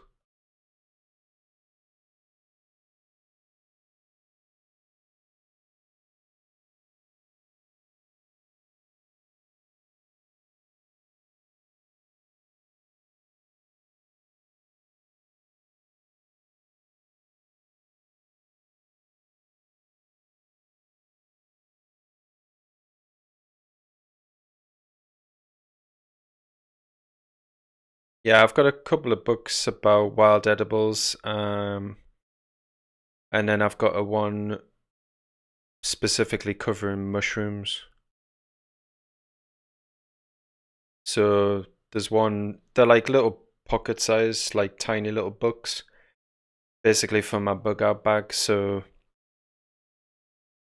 no matter the season in Britain, I can just consult the books and, get an idea of what to look for. But the book that covers the mushrooms is about as thick as the one that covers like everything. So mushrooms, yeah, definitely going to be a big source of food. Like,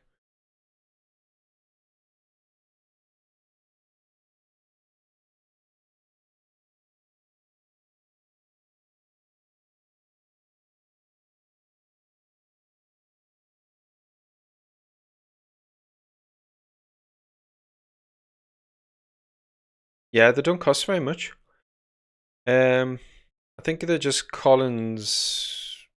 I think they're just from Collins.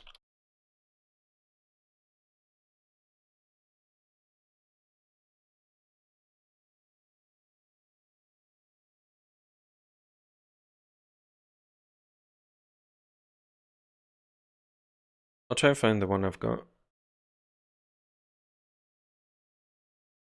No, it may not be them ones. But anyways, like any sort of like little pocket guide which can fit in a bug out bag. It's quite a good idea.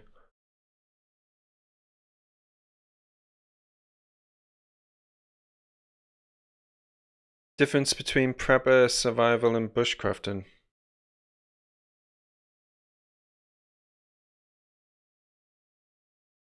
Well, I would say a prepper probably does a broad spectrum of everything. So they probably do a bit of hunting and survival, and bushcrafting is where you take something from the bush, like a natural material, and you craft it into something. So whether that's like you take a small branch and make a spoon out of it, so that you can eat some food with it. That's bushcrafting. Just crafting something from the bush, basically. But survivalist is really just the name that they gave people who were preppers before the term prepper was in fashion. But if a survivalist was to say that they weren't a prepper, they'd probably take a more hardline approach to prepping, and they'd probably be willing to go further than what a prepper would be to survive. Woodsman. I don't think it's replaced woodsman because a woodsman covers um, a lot more activities.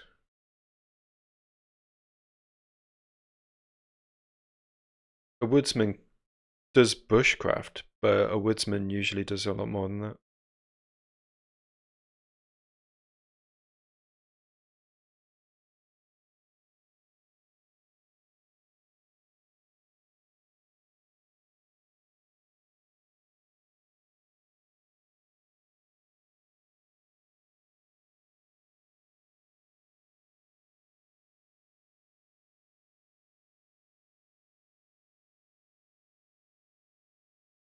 think traditionally a woodsman was a trade. He was someone who maintained land.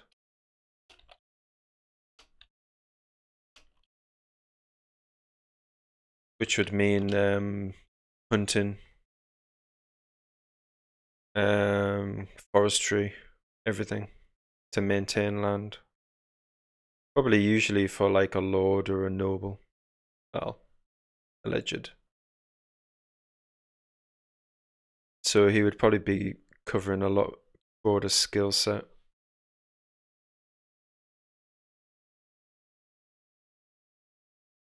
Bushcrafting popular in England? Yeah, yeah, it is really popular.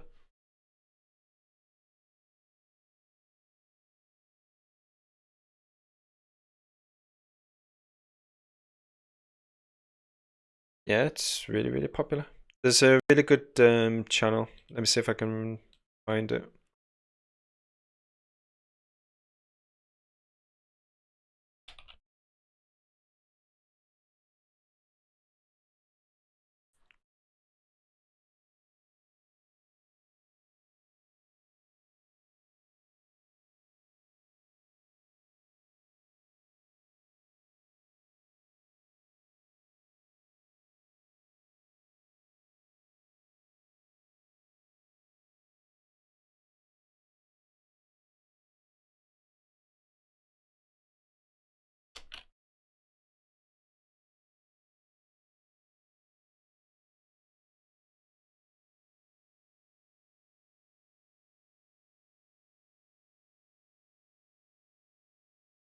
Yeah, can't remember the name of him. There's a guy on YouTube. He's in Britain, and he's got a really good channel.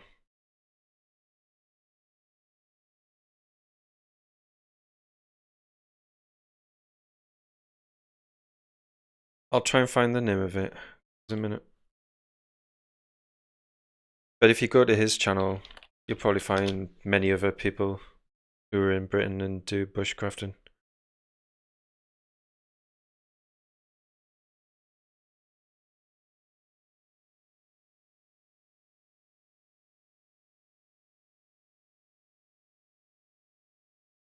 MCQ Bushcraft, that's it.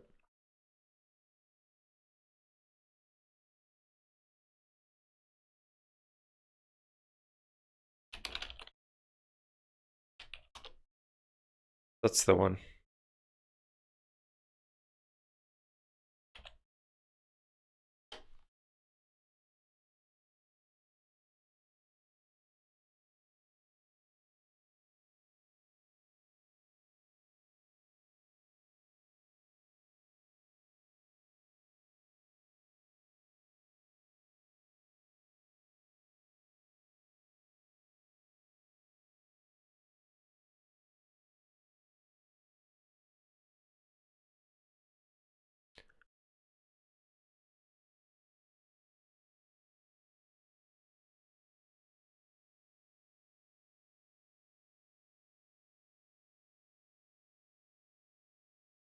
Yeah, Zed Outdoors, yeah, he's good as well. Yeah, he's an interesting fella. There's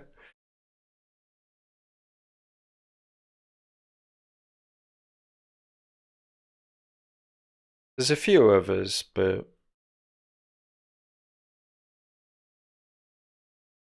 you're probably like, like when I started into prepping, you start off with like the main people that everybody watches, and gets recommended in your playlist, and then obviously like from there you delve into other channels and you find other great channels and people that do really good things. MCQ and Z were the only reason I found them was because I got into prepping. But there's many, many more out there, really, really good.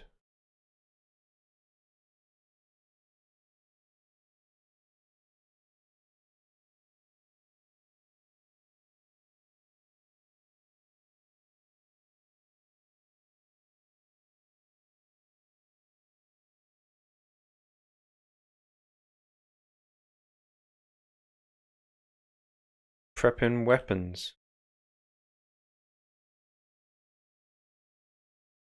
I mean, you're talking about something specific because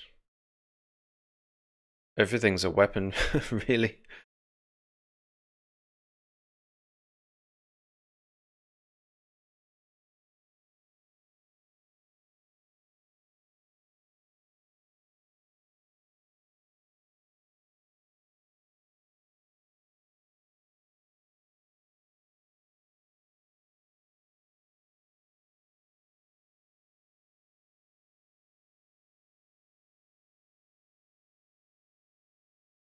Crossbows.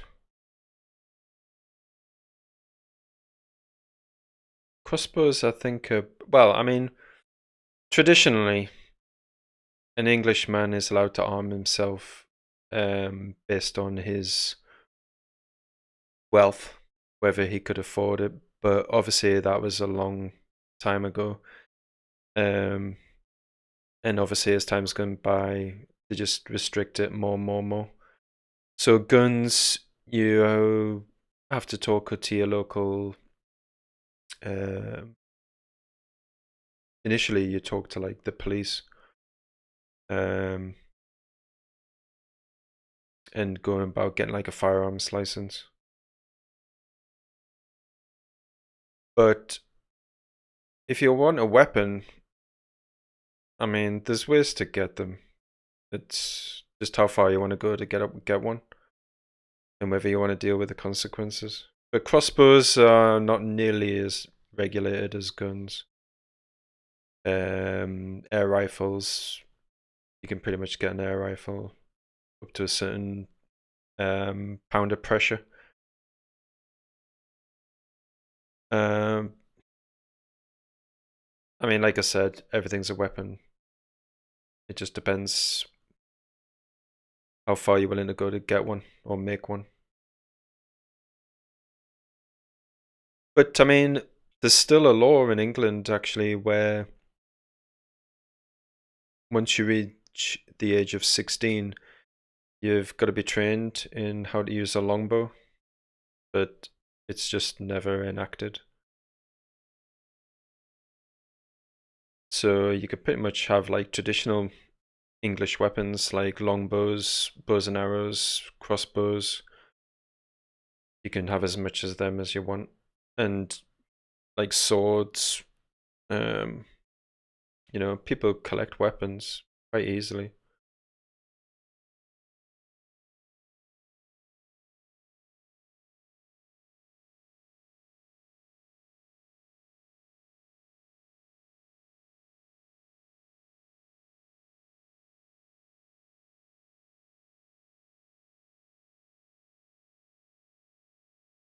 Yeah. Well, it's got nothing. The only reason they restrict it is because it's nothing to do with protecting yourself. It's whether you're gonna come after them and attack them. Yeah, you have to train the longbow on Sundays. Yeah, I'd really love to use one. I will one day, definitely. The longbow for a very long time was the most advanced weapon in the world, basically, at one point, and it was the most feared.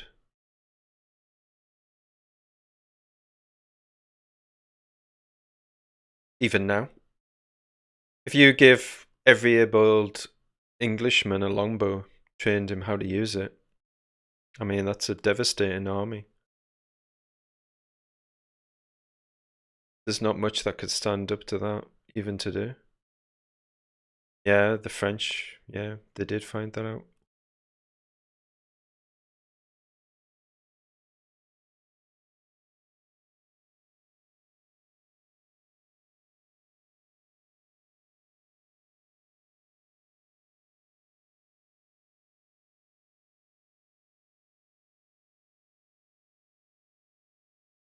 But weapons, I mean, I think people focus too much on weapons. I mean, at the end of the day, it's just luck. You could be the most geared up, accurate shooter in the world, and somebody gets lucky with a slingshot and just knocks you out. I mean, you can't cover every eventuality, and there's always a bigger fish that'll take you down with something probably less effective.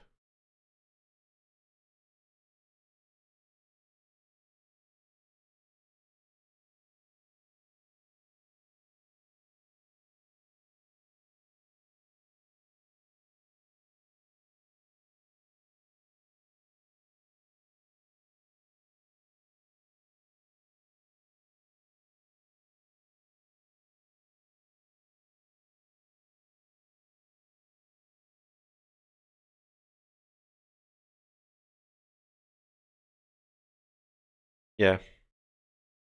I mean, they do restrict weaponry in Great Britain, but it's like that everywhere. I mean, look at America. America's going to be the same as Britain if things keep going the way that they are now. It's just that we're further down the line. I mean, all the traditional laws regarding weaponry says that an Englishman's entitled to defend himself, entitled to arm himself to the best of his status and wealth. Yeah, that's not recognized anymore. In America, you've obviously got the Second Amendment, but I mean, the Second Amendment is not adhered to. I mean, there's obviously very constitutional states, but there's also states where it's very restricted, but those restrictions are unconstitutional. So all the laws that are preventing you getting weapons in England are unconstitutional because we're a constitutional monarchy, and all the traditional laws and rights that are recognized and protected in England state that you can arm yourself with no restrictions, but obviously as time goes on they just restrict it little by little. And it wasn't even long ago in England that you could have handguns. That was as early as the 90s. Everybody, with very little restriction, you could own a handgun. You can still own like rifles, shotguns, all those are very easily to get. It's just unfortunately the public has to go to the servant to get permission to have a firearm, which is backwards. So if you wanna have a weapon or get a license for one, you've got to go to the police. But the police are the servant, and it shouldn't be that way. Like, you shouldn't have to go to the servant. The master shouldn't have to go to the servant to get permission to arm himself. It's really quite a ridiculous situation. Yeah, we do let it happen. You're totally right. The only reason why any recognized and protected rights and inalienable rights are taken away is because you allow it. It's as simple as that. If you don't want them taken away from you, then you just say no, and that's it.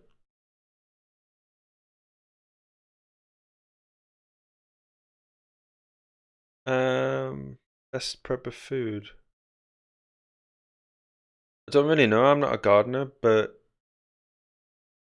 potatoes are easy to grow.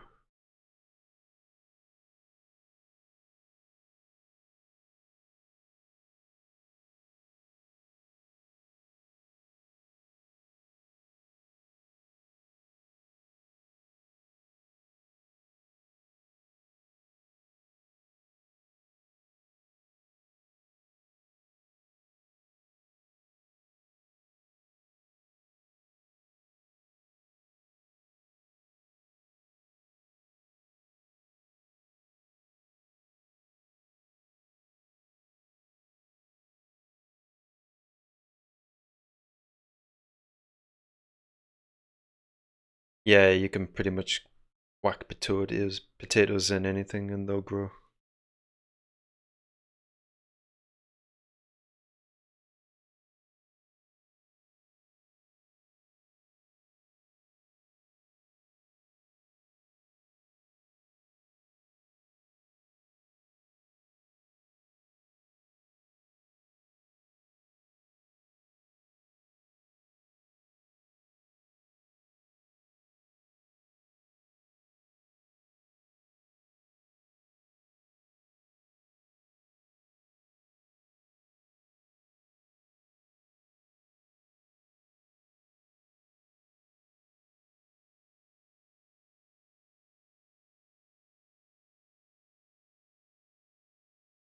Ah, straw bale gardening.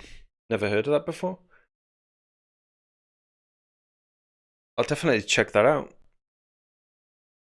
I mean, not that I'll do it, but I'd never actually heard of that before.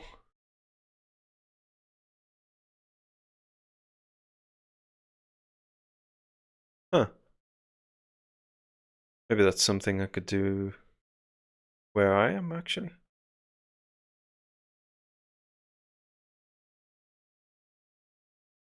I'll have to find a friendly local farmer who can give me some straw bales.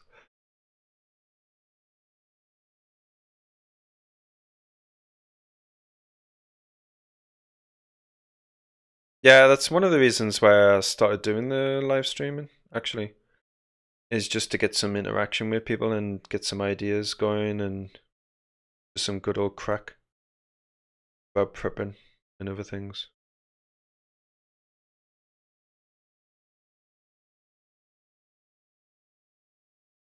Because we're a community, right? Community communicates, or it should.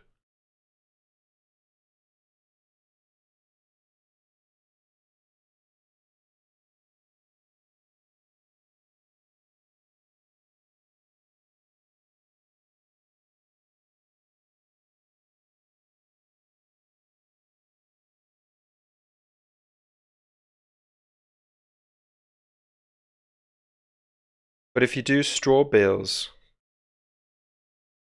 won't couldn't rodents take home in them as well? How do you stop rodents making a home in the bales?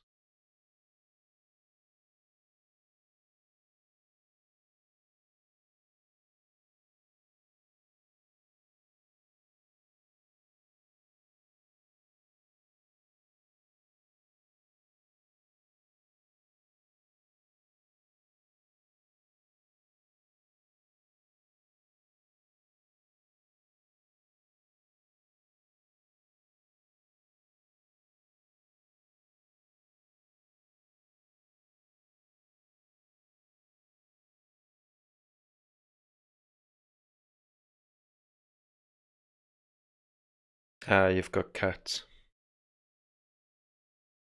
I mean, there's plenty of cats around where I am.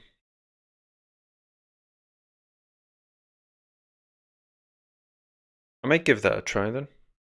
I don't know how easy it will be to get a bale of hay though.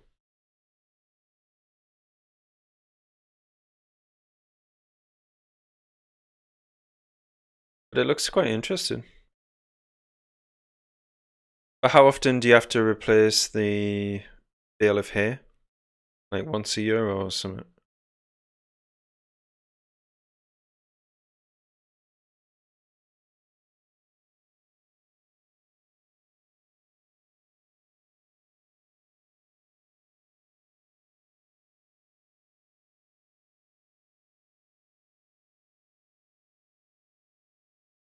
Don't use hay. Straw. Ah, okay. Straw. Straw bales.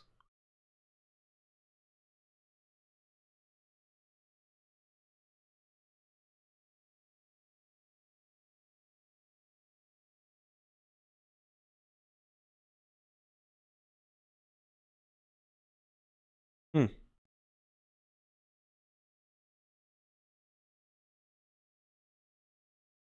Yeah. I'd never actually heard of that before.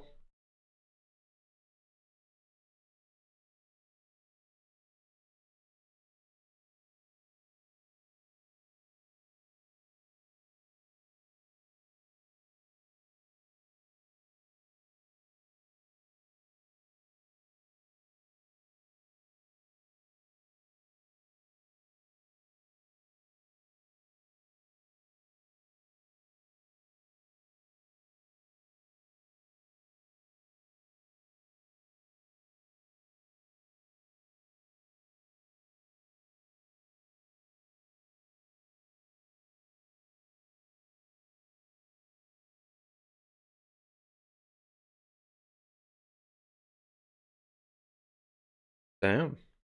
That does sound good.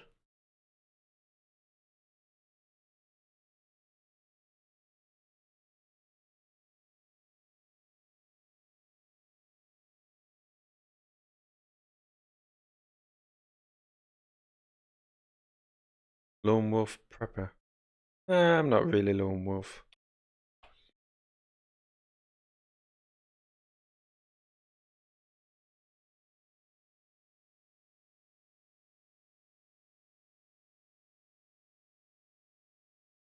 Fantasy of going alone in the bush. Nah, I wouldn't do that. I wouldn't survive.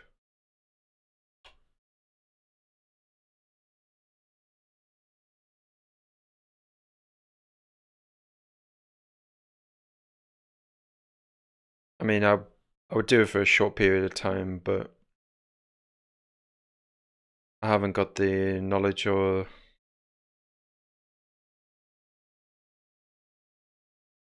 yeah, just the knowledge to do it long term, like indefinitely. But for short term, it's an option. Yeah, for sure.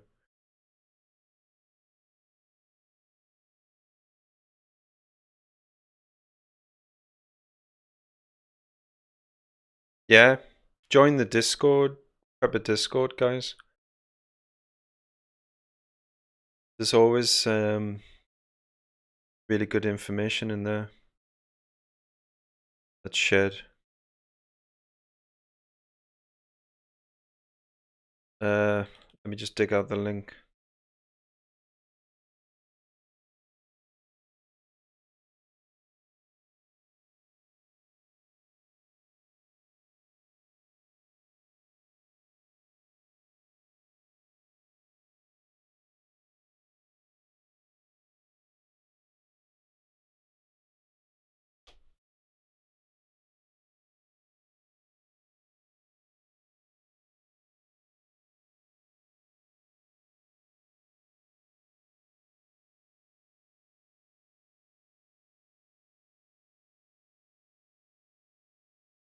Well, yeah, you've got to do a risk assessment, and a risk assessment should include your abilities. Like, you've got to be honest with yourself, and you've got to say, look, what am I actually capable of doing? So that you've got to factor that into your plans. Like, you know, I can pretty much get to anywhere within 20 miles very easily and quickly, just off my own back, like because of my physical fitness. Um, so I've prepped if I have to get somewhere within 20 miles just on foot. But obviously, like I've got my bug out bike. Um, I mean, shoot, if I had to, I could just commandeer somebody's vehicle. Um, but I'd rather just get there on my own steam. But then, of course, like when you get to somewhere, you've got to factor in accidents and your own physical abilities. Like you just got to be honest with yourself. You might have a condition which means that you might depend on like pharmaceutical drugs. You might have to stay in the city so that you've got ready access to the drugs.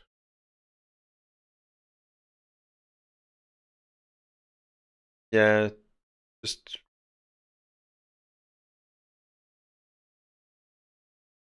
my most used items in my bug out bag.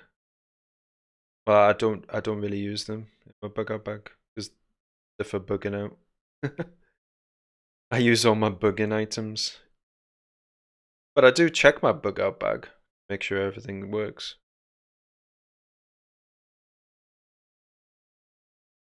But basically, my bug out bag's just got shelter, water, a bit of food, equipment, gear, compasses, map of the local area. Well, I don't, because I haven't had to bug out yet. I just I just prep it and maintain it as best I can in case I do. Well, I'm bugging in. I'm bugging in until I have to bug out, basically. So my most important items are all in my bugging location, but the redundancy is in my bug out bag, my portability.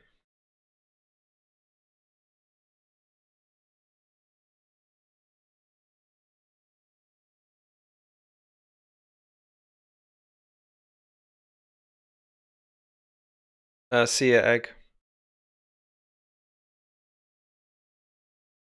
Um, I don't do practice runs with my actual bug out bag, but I do I do use another bag which has the weight of my bug out bag in it because I don't want people to see my bug out bag because it basically looks like a full on tactical military type thing with all sorts of stuff hanging off it. So I don't want people to see that. But I practice with a bag that weighs as much as my bug out bag, but it's not my actual bug out bag.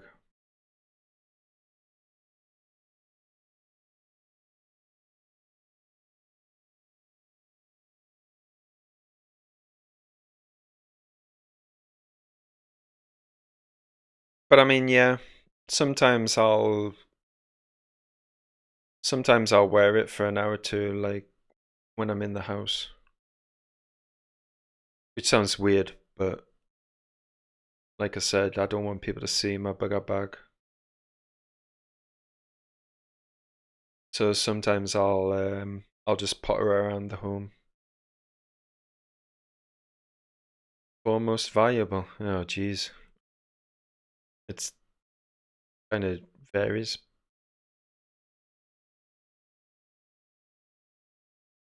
Yeah, you just want to be the grey man. So I use a different type of bag, something that's it's basically like a walking bag, like that you would see people using if they're going in the Lake District or just out for a hike.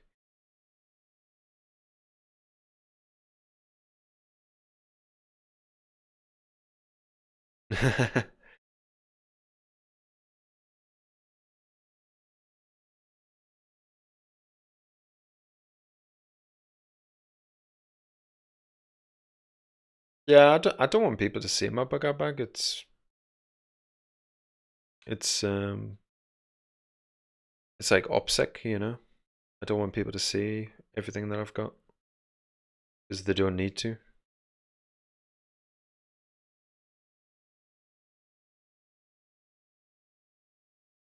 If somebody sees a somebody has probably watched enough television to know what a bug out bag looks like, unfortunately. So if you go around when it's not stuff hits the fan with a bug out bag, you're basically just sticking up a big flare saying, well, I'm a prepper. And if you're doing it in your local area, then people know where you live. So guess whose doors they're going to knock on?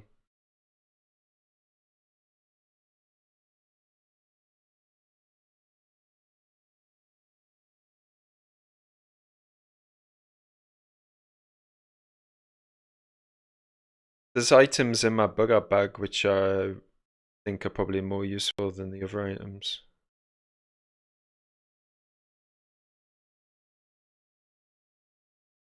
Yeah, well, if it's part of your lifestyle, then that's cool because most people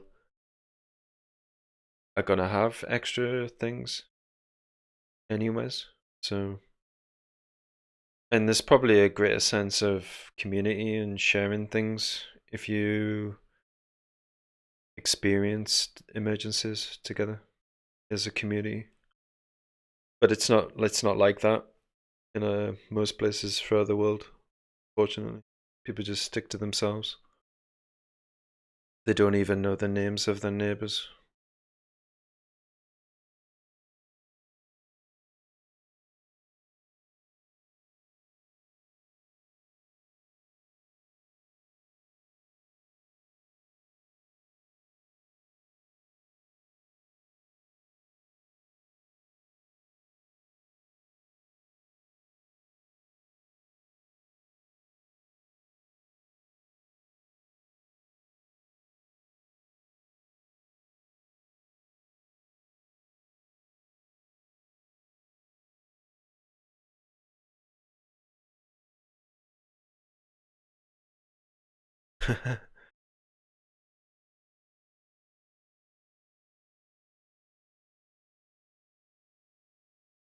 Past life experiences.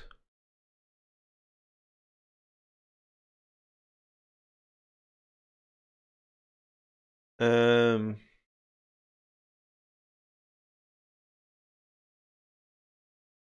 what do you mean? Like, as in you've reincarnated and you can remember your past life, or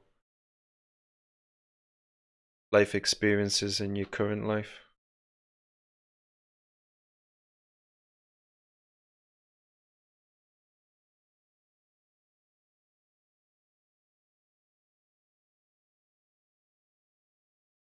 Oh yeah, for sure. Yeah, like I mean,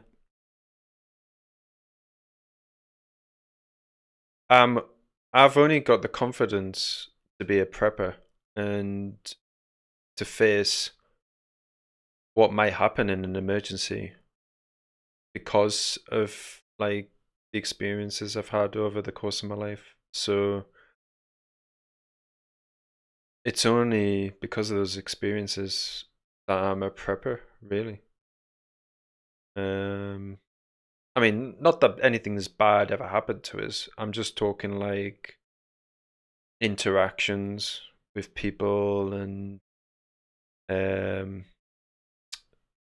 the biggest thing that made me a prepper was waking up, like what you call waking up, like when you realize that there's something wrong with the world that you should be preparing for. Because I woke up in like towards the end of 2012, and I realized that the world is just, you know, there's a veil over the world, and when you lift that veil, you see how vulnerable the system is.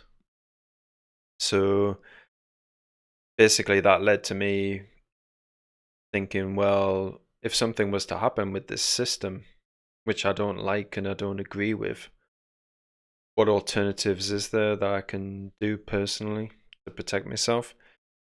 And I didn't know, and I'd never even heard of prepping before that. So it's only really through waking up that I found prepping.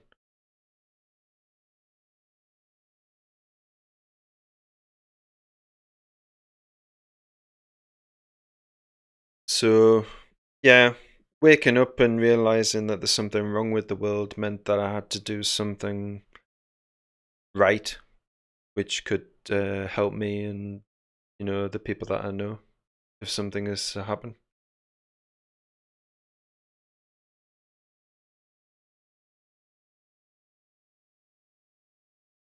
But yeah, experiences that you've had all help because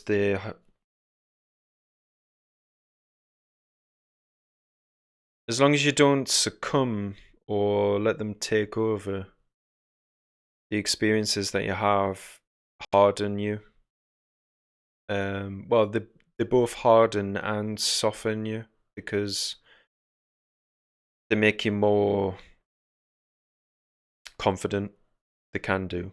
They can make you more confident, but they can also make you sympathetic to people who have been in a similar situation, because you're gonna probably, like, if something like really bad was to happen, like we're talking full on stuff hits the fan, there's gonna be people talking about.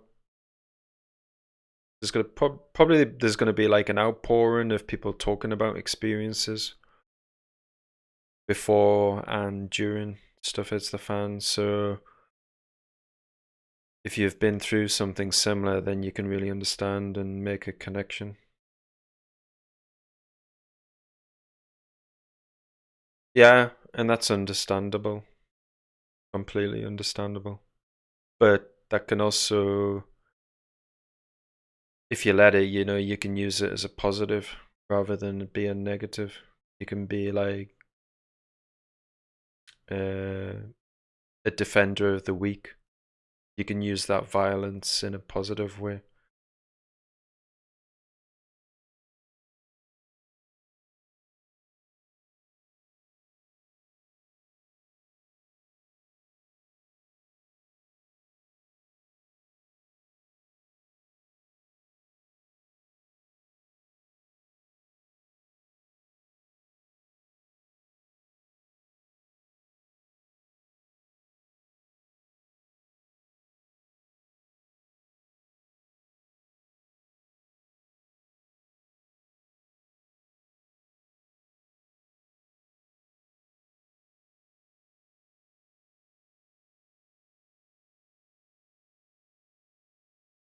Yeah, I would too. I mean, it's just the good thing to do, really.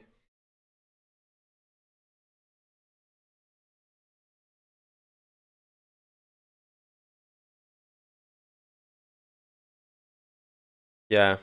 I mean, if you can avoid violence, that's how, you know, there's risks. There's risks being violent, and there's risks being on the receiving end of violence. So you can avoid it, but obviously you can't always do that.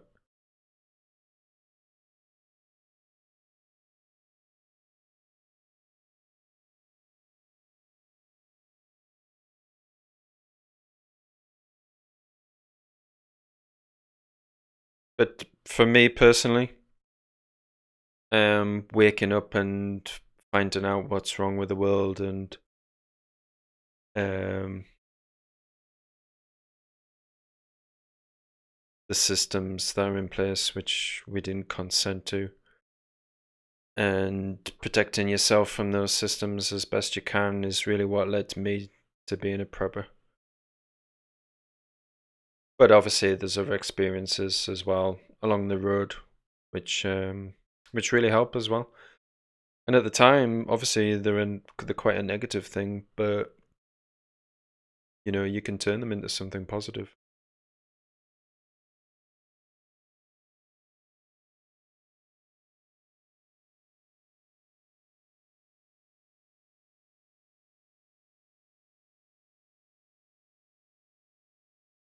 Yeah, it does. Yeah, and I mean, I haven't suffered really, um, not to like a harmful extent, but just general things and like life experiences.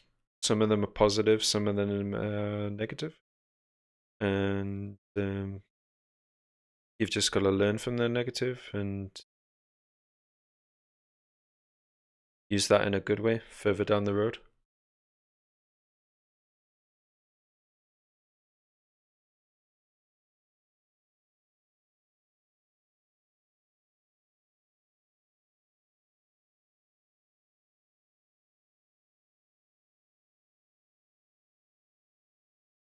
But anyways, guys, it's after 11 p.m. here tonight, so I'm gonna hop off and end the live stream. But it's been really awesome conversation tonight, guys. And I learned a lot of stuff. I think the straw bales, I'm definitely gonna look into them, like, 'cause I might even be able to do that myself. I'm probably going to do this on Mondays and Fridays. If anybody's interested.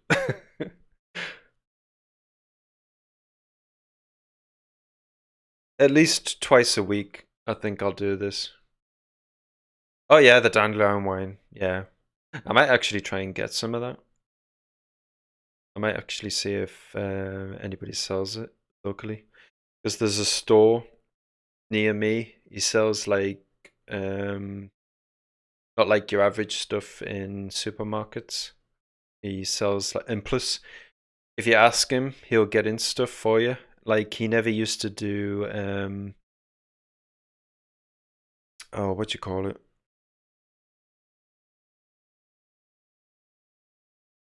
Let me just find it, or else it'll do my head in.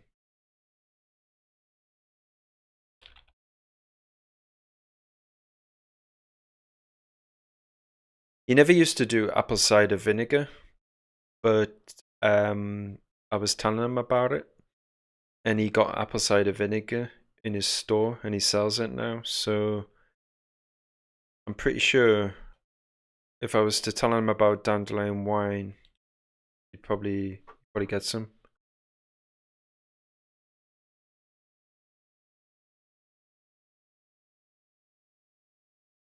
Birch beer. All right, I'll do that. All right, cheers, guys. Be safe and be prepared.